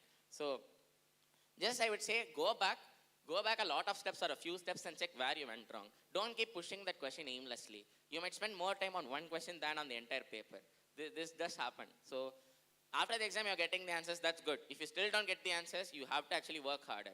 If you get the answers after the exam, it's usually a silly mistake like in the second or third line. This happens and even when you don't have numbers. This happened in physics also for me. I would be putting a plus sign instead of a minus and I would be getting something like mass is negative. So it does happen. When you get mass is negative, you know for sure that you messed up something in the very first or second line. So just check your calculations again or start afresh. I used to do a mixture of both. If I did only 5 lines, I would check them again. If I did like some 20 lines, I will not check them again. I leave that for someone else. I'll start from the beginning. So if you're getting answers after the exams, you're usually on the right track, but just not in the exam. That you can measure by doing the questions again and again, even in the exam. Pick 2-3 questions which you know you can do. Don't pick those questions which are anyways hard. Pick the questions which you know you can do, and if you're getting stuck at them, go to the other question, come back. Usually coming back provides a lot more insight. So this is what we used to do in the exams. Very good. Very nice, Shravan. One more question is, this is from Sai Deepak of class 11. Do which batch we belong to and the chap test and reshuffling test marks matter to get into IITs or NITs? Can we get into IITs, NITs irrespective of the second batch or third batch wherever we are studying in? So, yes, Varun, you can answer, or otherwise Balaji. As far as tests like chap tests and reshuffling tests are concerned, those are all for learning purposes only, I would say. Because if you look at my chap test marks, they were very, very embarrassing. I did not do well in all the tests. So yeah, take them as learning opportunities. That's all. Like chap tests and all, we had 60 questions in 2 hours. Like unrealistic things they would expect. So you don't have to score well. It's just a learning experience. And as far as I've seen, my performance in mock tests and preparatory tests compared with the actual tests, there will be a huge gap. I didn't do very well or to my full potential in any mock tests, but on the day of the exam, something will happen. Like, because you're taking mock tests every day, you can't keep up your productivity to the fullest level. All you can do is learn. Like on the day of the exam, your productivity will be obviously much higher because of the exam pressure. So yeah, don't get demotivated for any chap test or reshuffling exam or on which batch you are. Just keep up your preparation and I'm sure good things will happen. Very good. So this is basically only for preparing you, that's all. You need not to worry about the marks in every examination, which we already discussed. And then the last one I'll take because we are running out of time. Last question, Balaji, you can answer this question, I think. Fiji material is enough, or should I concentrate on more books for preparing for these exams? Personally, for me, my sir's notes was more than enough. Chemistry, I really did not need to go beyond my sir's notes. Even solving many questions, I knew I was confident enough already after covering through the 10 pages or 20 pages of one chapter. So, but for maths and physics, it's very, very important to solve questions. Fiji material is very useful, but otherwise you can also go for other reference books. If you're not feeling confident enough, you can just go beyond the books and solve more questions. It's per your discretion. You manage how you would like to solve and keep a track of where you're going wrong and which topic you're weak in, and focus on solving problems related to these criteria. Fiji material certainly has some really good questions and a variety of questions that covers various formats and various concepts. So Fiji material is awesome. Okay, good. Thank you. So Rishabh, one parent is asking, what was your last 3 months strategy? Board exams, mains, advanced managing, and any other competitive exams if? Last 3 months is a pretty big time period. So let's break it up into the first 2.5 months. The first 2.5 months, all I was doing was going to class, writing Fiji exams, coming back, analyzing and getting disappointed. Because we were grilled with so many exams that you'll have no other time than to do that. But I would still recommend it because writing a lot of exams, writing a lot of mock tests simulates the exact environment you'll be during your actual JEE. So make sure you're going to do well in that sort of pressure. And test analysis is also very important. After a point, reading theory will not be as useful as it used to be. So only when you write exams, you'll realize, oh, I'm weak in this particular chapter. Let me go back and revise on it. It will tell you where exactly your strengths and weaknesses are, because a test is basically what you need to do on the final day, right? They're not going to tell you to read this paragraph and tell you how good you feel about it, right? It's how you are answering a question from a particular chapter, a particular concept of a chapter actually. So tests will try to cover every single concept and every single chapter if you write enough of them. So keep writing those and use those as a benchmark of how good you are in a particular concept. And for the last 2 weeks or last 1 week, I would suggest not opening any hi-fi book, solving any difficult problems, because that will make your confidence go down. It's important to be in the best spirits for the final exam day. So read something that you have already read before. Like NCERT is pretty important because in the final exam, questions do come from NCERT, especially in chemistry. In fact, our organic, which we expected like really difficult questions, finally all they asked was NCERT-based questions, which some of us missed. So those sorts of things are pretty important. And other than reading NCERT, maybe you can analyze a test you have already written and seen where you have gone wrong. I wouldn't suggest too much of picking up of new exams, picking up of all the books which have very difficult questions. Make sure you're comfortable in what you have already revised before, and make sure that everything is on your fingertips. That's what I'd suggest for the last 2 weeks. Thank you, Rishabh. Thank you. So, sir, may I ask a question? Yes, sir, please. We'll have a last 2 questions quick because we are almost out of time. Yes, sir, please. So congratulations for all 6 of you, for all your hard work, what you have put, and same appreciation for your parents and friends who supported you, okay? Okay, so as a parent, the role what we are playing, I just want to know 3 do's and don'ts, what we should do to the student. Like, should we ask questions, any pressure, what marks he is scoring, where he needs help? Can you please guide? Right. Did you understand his question? So, hope you are clear with the question. No, Rishabh, yeah, please, you can answer. Okay. My parents were like the best parents in the world for me. I'd really like to appreciate them and thank them, because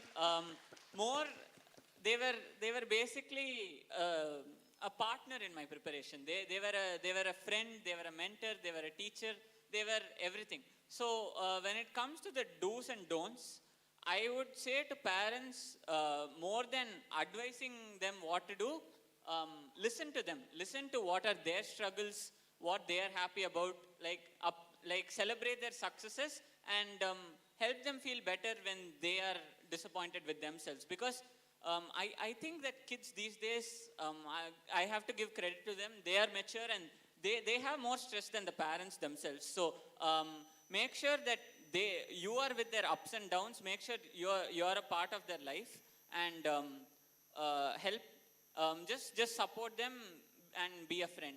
You don't have to tell why is this test score low. You should be punished for this, or I want 90% above in this exam. If you do not do that, you are not fit for JEE.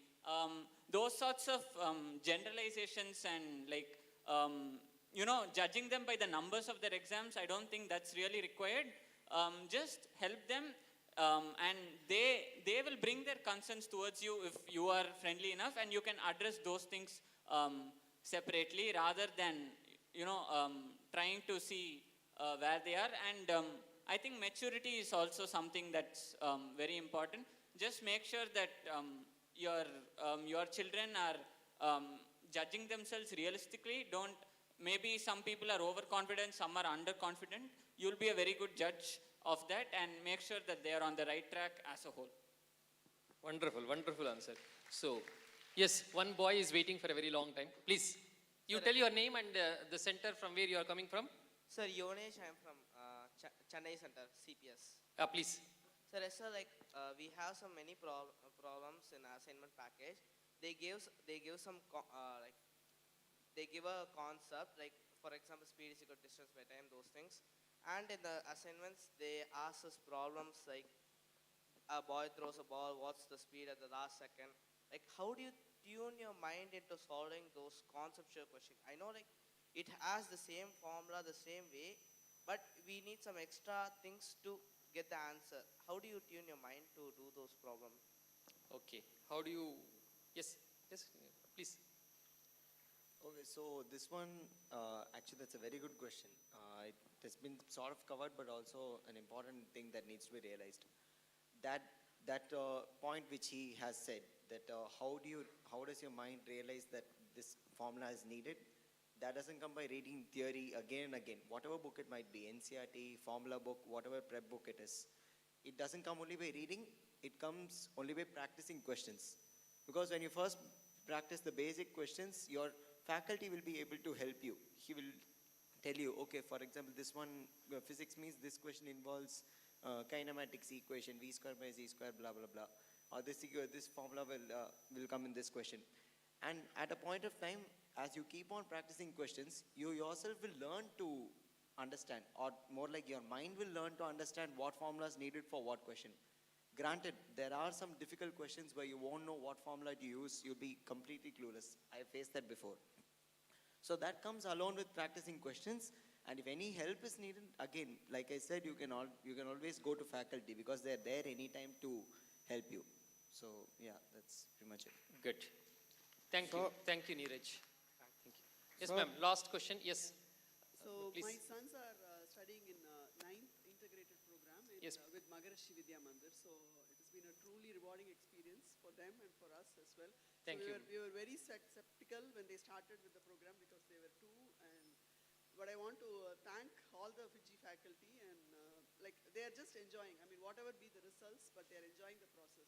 So they're very happy with it, and they don't want to miss a single Fiji class, even if it is for a function or unless they are unwell, they don't want to miss a single Fiji class. So that's how it has been. So thank you. So now a question to the toppers, like how to identify the questions that we are not sure of, and how to quench the thirst of attempting those questions which could go negative. So, I mean, when he does the test analysis, he says like 10 marks has gone negative. If it had not been for this, his score would have been a little bit high. So how to quench that thirst of, attempting the questions that could go negative, or how to identify such questions that could be crucial? Yes, ma'am. Shravan? Yes. How to reduce negative marking? So initially when I started, the first few exams were very easy in Fiji. Like they were just 10th to 11th bridging chapters. So I attempted like all the questions. I mean that's what you should do if until 10th you're strong enough. And I got like 1 wrong or 2 wrong, and I felt every exam will be like that. Then some chapters came, and my faculty is actually right now sitting here. He made some horribly hard paper in the middle, and I did the same thing for that. And I got like, I think, attempted like some 50 questions. I felt very bad for leaving 10 questions. Then it turned out among that 50, only 40 are correct. So it went very bad. Then I asked him, why was it that bad? He was like, that paper is not the same as what you wrote before, and what did you expect from it? And then I started attempting less and less. They keep increasing the difficulty parallelly also. So you have to find a proper balance among it. This happened in all subjects at a point. There will be one chapter after which the papers will start becoming difficult, or after a point it will start becoming easy. It happens either ways. So if you feel like you want to solve all the questions, just remember what exam you are writing. It is not CBSE. It is for JEE Mains and Advanced. So for CBSE exams, attempting all questions is kind of like necessary. Getting the marks depends on what you write. But for JEE Mains and Advanced, it is not necessary. Like as sir showed the percentages before, our first percentage was some 83 or 87% this year, and that's AAR1. You can imagine what the other ranks would be. So percentages don't really matter. Like people will realize that when they're in 11th or 12th standard, they will be running out of excuses to say for why they are not attempting. Then they'll realize that you probably shouldn't attempt all the questions. This only comes to a time. As you said, they are in 9th standard now. Right now, they'll be They are fresh out of 8th standard. Until 8th standard, they solved every question in every paper. So they'll try to apply the same there. I mean, I did the same there when I was in 11th. It took me like some 2-3 bad exams to realize that it's not the same strategy anymore. So after a point, they'll realize that this question they actually cannot solve at all, and they'll leave it for someone else to tell them after the exam. So just make sure they do the test analysis for the questions which they don't attempt also, not just the ones they get wrong. That is very useful.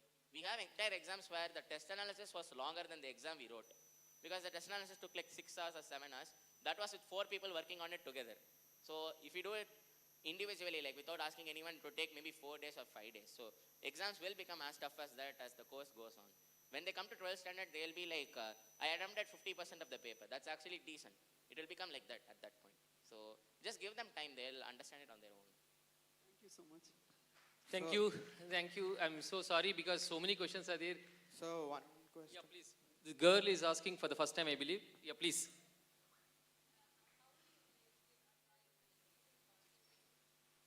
No, please. First you tell your name and from which location. Good afternoon. I'm Nivedita. I'm studying in Fiji Global School, Vengambakkam campus. I'm in 11th grade, NEET program. Good. So basically, my question is that like sitting, like biology, there's a lot of lessons to cover. You need to remember the points, because all the objectives, it can come from any part. So sitting for a whole hour and focusing, concentration, like how do you increase your concentration power? Like I'm not able to sit more than 30 minutes and stare at the same page. Yeah, so not being able to sit more than 30 minutes is actually common for everybody. It's actually better if you, breaks obviously. You study for 25 minutes, take 5 minutes break. That 5 minutes break, I don't think it'd be advisable for you to go watch anything or engage in social media. Just take, talk to someone, or, as 5 minutes, whatever you can do in 5 minutes. Take breaks as much as you need. And then it's biology is not only about reading from the start to the end. Break it into smaller parts. It's not like you complete the whole unit in one day. You divide the unit into 4 parts and then do the first one today and the second one tomorrow. So you'll have it'll almost be like revising it again and again. Like when you read the second part, some part of the first chapter concepts will be there. So you'll be engaged in the whole way. So going through a full stretch is not, it's not good. So you won't be able to concentrate. And then concentration, like there's no one method of reading, right? So you keep shifting into first you do biology and then you do physics. And then physics also, you do the tough questions for some time and then the easy questions for some time. Keep changing patterns. It's not like, don't be monotonous in what you do. Just make it enjoyable. Whatever you're feeling like right now, like you'll be bored of chemistry at some point, and then you'll be more interested in doing physical chemistry. It's okay, it's fine. Change stuff, and then so after you get energized, after doing an easy topic, you go to the tough one. There'll be a boost of confidence then, so you'll be able to concentrate more on the tough concepts. So change stuff. Last question. How would you advise to avoid procrastination? The basic basis of procrastination again is you're scared of doing. Like you're scared of, okay, what if even if I study, I won't be able to do well in my exams. Even if I do this, I won't be able to understand it. Don't be scared of it. Take help from all your faculties. Don't be scared of it, and then just start. You'll be like, okay, 5 minutes I'll study for only 5 minutes I'll study. After that I'll close my book, watch whatever I want, do whatever I want. After you get this momentum starting, you'll keep on going. And then start with the basics, and don't always start from the starting of the chapter. I always went from, while revising, I went from the end of the chapter. So it's usually the start of the chapter you'll be very very clear with the concepts. You're like line by line will be sure of it. But then the end of the chapter, okay, I'll do it later. I don't want to do it right now. I'm bored of it. I'm tired of it. So shift things whatever you like. Don't be scared of it. Just start, and then with the flow you can go. And then, Thank you. Thank you, Hemasri. Can I ask the last question here? Sorry, who is speaking? Sir, here, sir. Yes, sir. Yes, please. Yes, sir. So my name is Nitil. I'm from CPS. So I just wanted to ask one question. Do you prefer skill or top institutes? Because I'm a programmer who does coding for from 10 in the morning to 2 in the night. But then if you take the other subjects that I am studying, I've been I'm okay in that. So like I want to take computer science as my profession, but my other subjects are the grades are coming down, but my computer science is like at the highest point in every grades. Okay, so like, do you think skill is something that matters, or the institute is something that matters when company like takes you in for placements? Do you want to get into an IIT or NIT, or like what do you have in mind? Actually, I want to get into an IIT or NIT, but still, what if I don't get into it? What if I go into some other college, but my skills are like more than what that college standards are? Then what do you think? Whether you'll prefer the skill or the college? So I have a friend in my college who took actually BS mathematics. He's kind of like what you're saying. He's extremely good in computer science. He gets better grades than me. I'm supposed to be taking that subject as my major. So he's better, like lot better than me in computer science. And the reason he took BS math was he couldn't clear the cutoff for computer science in that college. He still hasn't given up coding or anything. Our first programming course was actually, it just got over. So yeah, he took that course up seriously, and I think he's among the very top few students in the group of 700, 800 people of first years. So there are people like that. So it's not like your skills will go to waste if you put them on pause for a while. Just, you know, you're saying you code from like the morning to the night, right? Yeah. So, I mean, make it like 1/4 of what you're doing and also study other subjects, because computer science, I'm pretty sure there is no entrance exam which only asks computer science questions. So you need some college, right? So yeah, to get into some college, you need PCM and even biology if you are going that direction. So make sure your science and math is also good. Computer science, I'm not saying, you know, shut up your computer, never open it again. I'm saying code, but don't code from 10 to 2. That's an extreme. We don't do that actually. That's a very big extreme. Okay, yeah, Your skills won't go to waste. I promise you that. You will find them for use. It's not like you study some other engineering branch in some college, you will never do computer science again. It's not like that. There are a lot of interdisciplinary courses. You will learn a lot when you get to a college. Like, especially if you get into an IIT or an NIT, there are like lots of avenues. There will always be a course where your skills will be put to use, and a job where you can actually do what you like. It's not like only coding will fetch you what you want. You have to study maths, physics, chemistry. I'm sorry, you are in India now. Good. Nice, Shravan. So thank you, and sorry for disappointing many of you by not giving chance today because we are out of time. I'm extremely sorry, but we don't want to disappoint you further. See, after the session, they are available for some time. If you want, you can discuss with them in person. Or, yes, many of you have posted questions. We tried to answer as much as possible. And if you wish to discuss, all our faculty members, senior students, we are all always available in school or respective locations where you are taking the program. Please reach to the faculty member or AO managers. We will definitely facilitate either online or direct interaction with them or any other student, whoever is available, and you can happily discuss whatever the problem that you wish to discuss. One last final question to Rishabh. It's a special question to you. I want you to answer this question. The question is, what are the 3 special things, the most important things that your parents have done to you to secure this rank? 3 is not enough. Maybe 300 will be enough to list everything. But if I have to say, number 1, they were always asking me, like, do you want to skip this class? Do you want to skip this exam? Because I was the one who was forcing myself to go, no, even when I'm tired, I want to go to this exam. Even when I'm not feeling well, I have some sort of a cold, I need to go to this thing. The reason why I went to such things is, I do not know if during the exam day, I'll feel perfectly fine. I'll have the full energy of myself.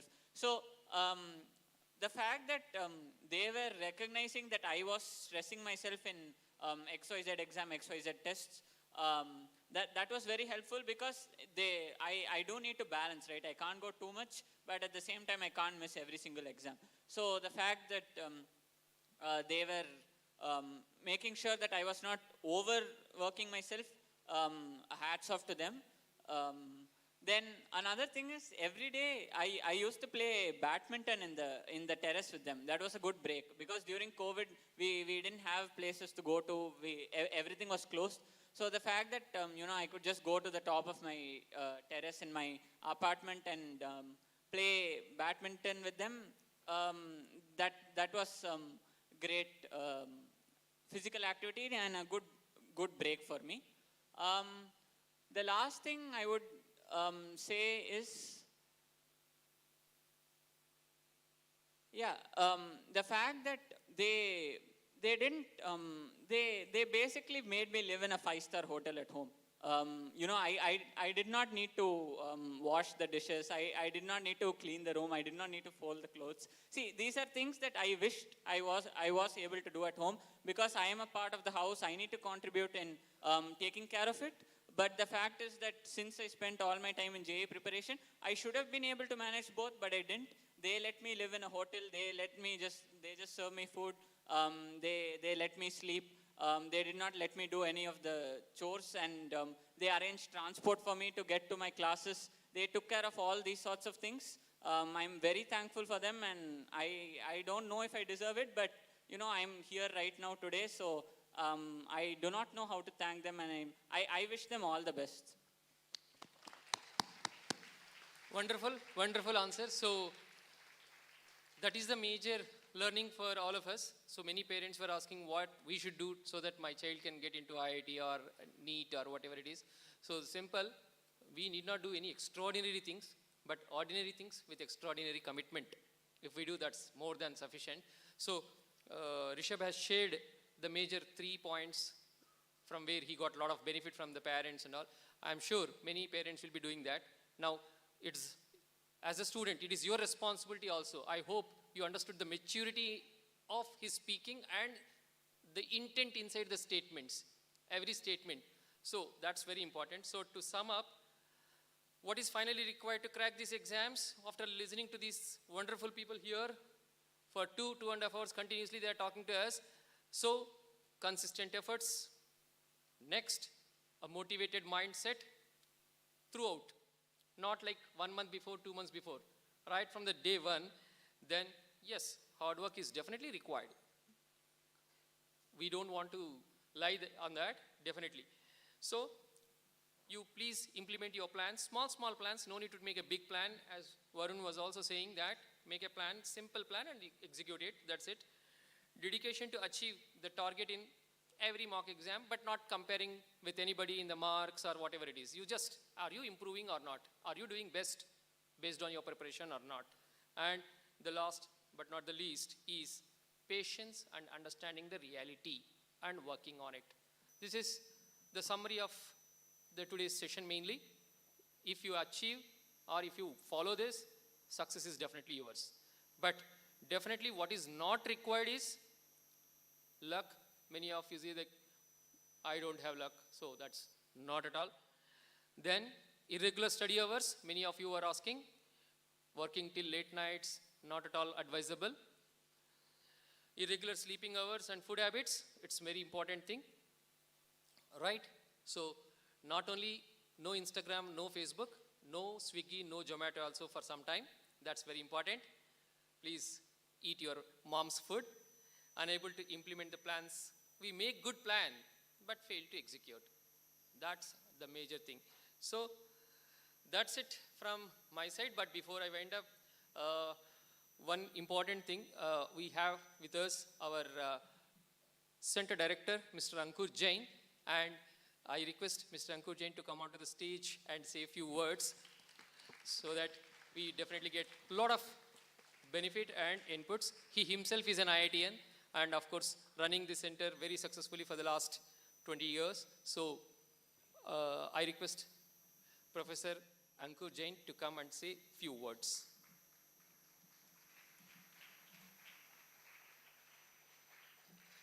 Thank you very much, dear students and respected parents. Every day I see another dream coming true. Well, yes, 30 years back, it's been 30 years when I was on the same chairs as most of you are today. But today I'm on the chair where the parents are sitting. 30 years back, I remember those days when we used to prepare for IIT JEE, and not much has changed into IIT JEE 30 years back to today. Examination pattern might have changed, but there are only 3 things which are required if you want to live a successful life: sincerity, honesty, and dedication. Whatever you do with honesty. Well, at this age, my talk may look a little odd to the students.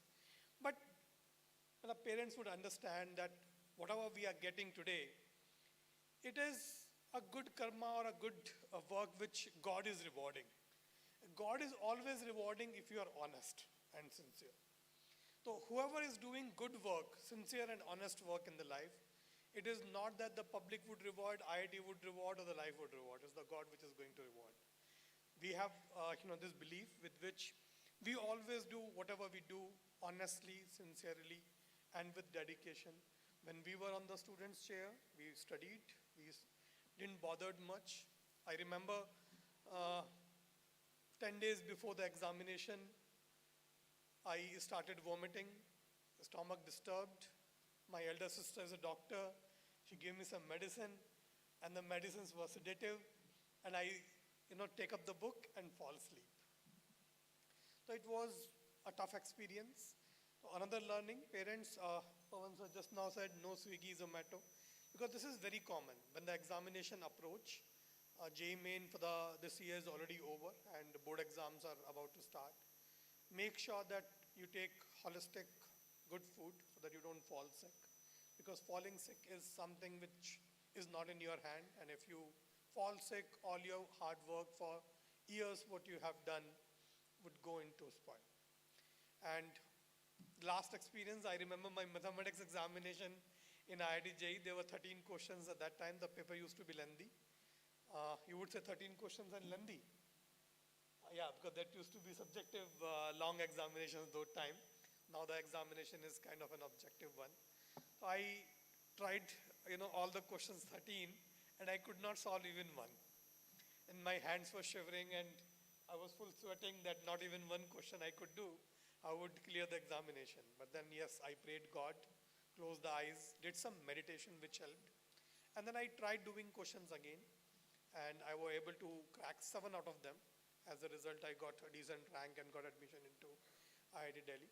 But yes, today you may not have that liberty to re-attempt.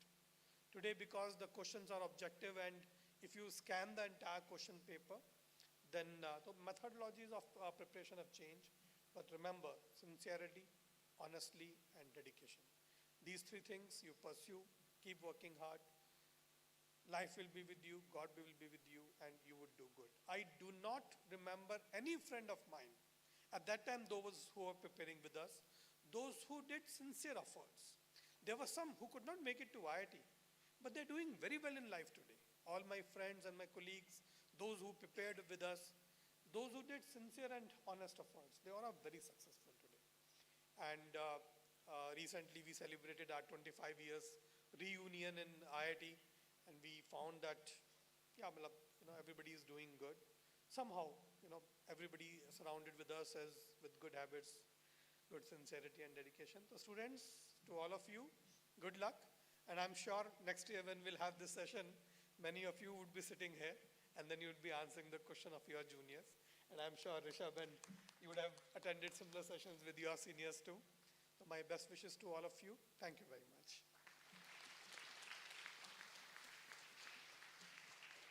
Thank you, sir.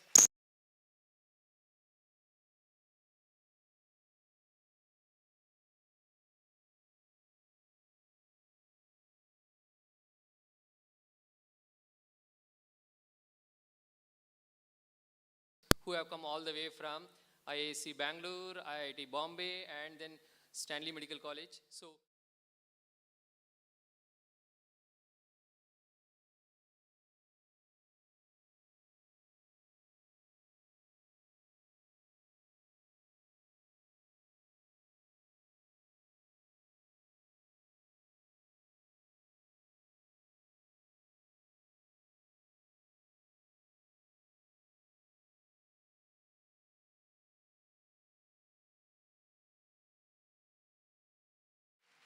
yes, those who have come all the way for us.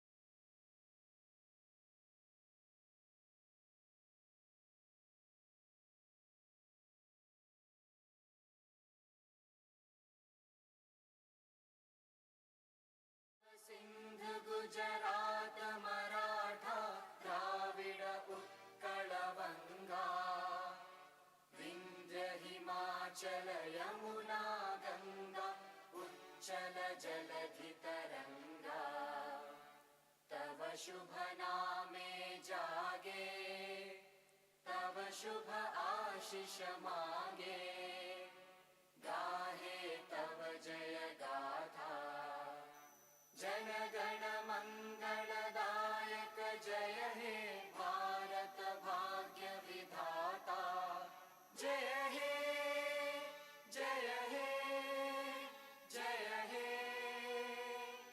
जय जय जय जय हे Thank you.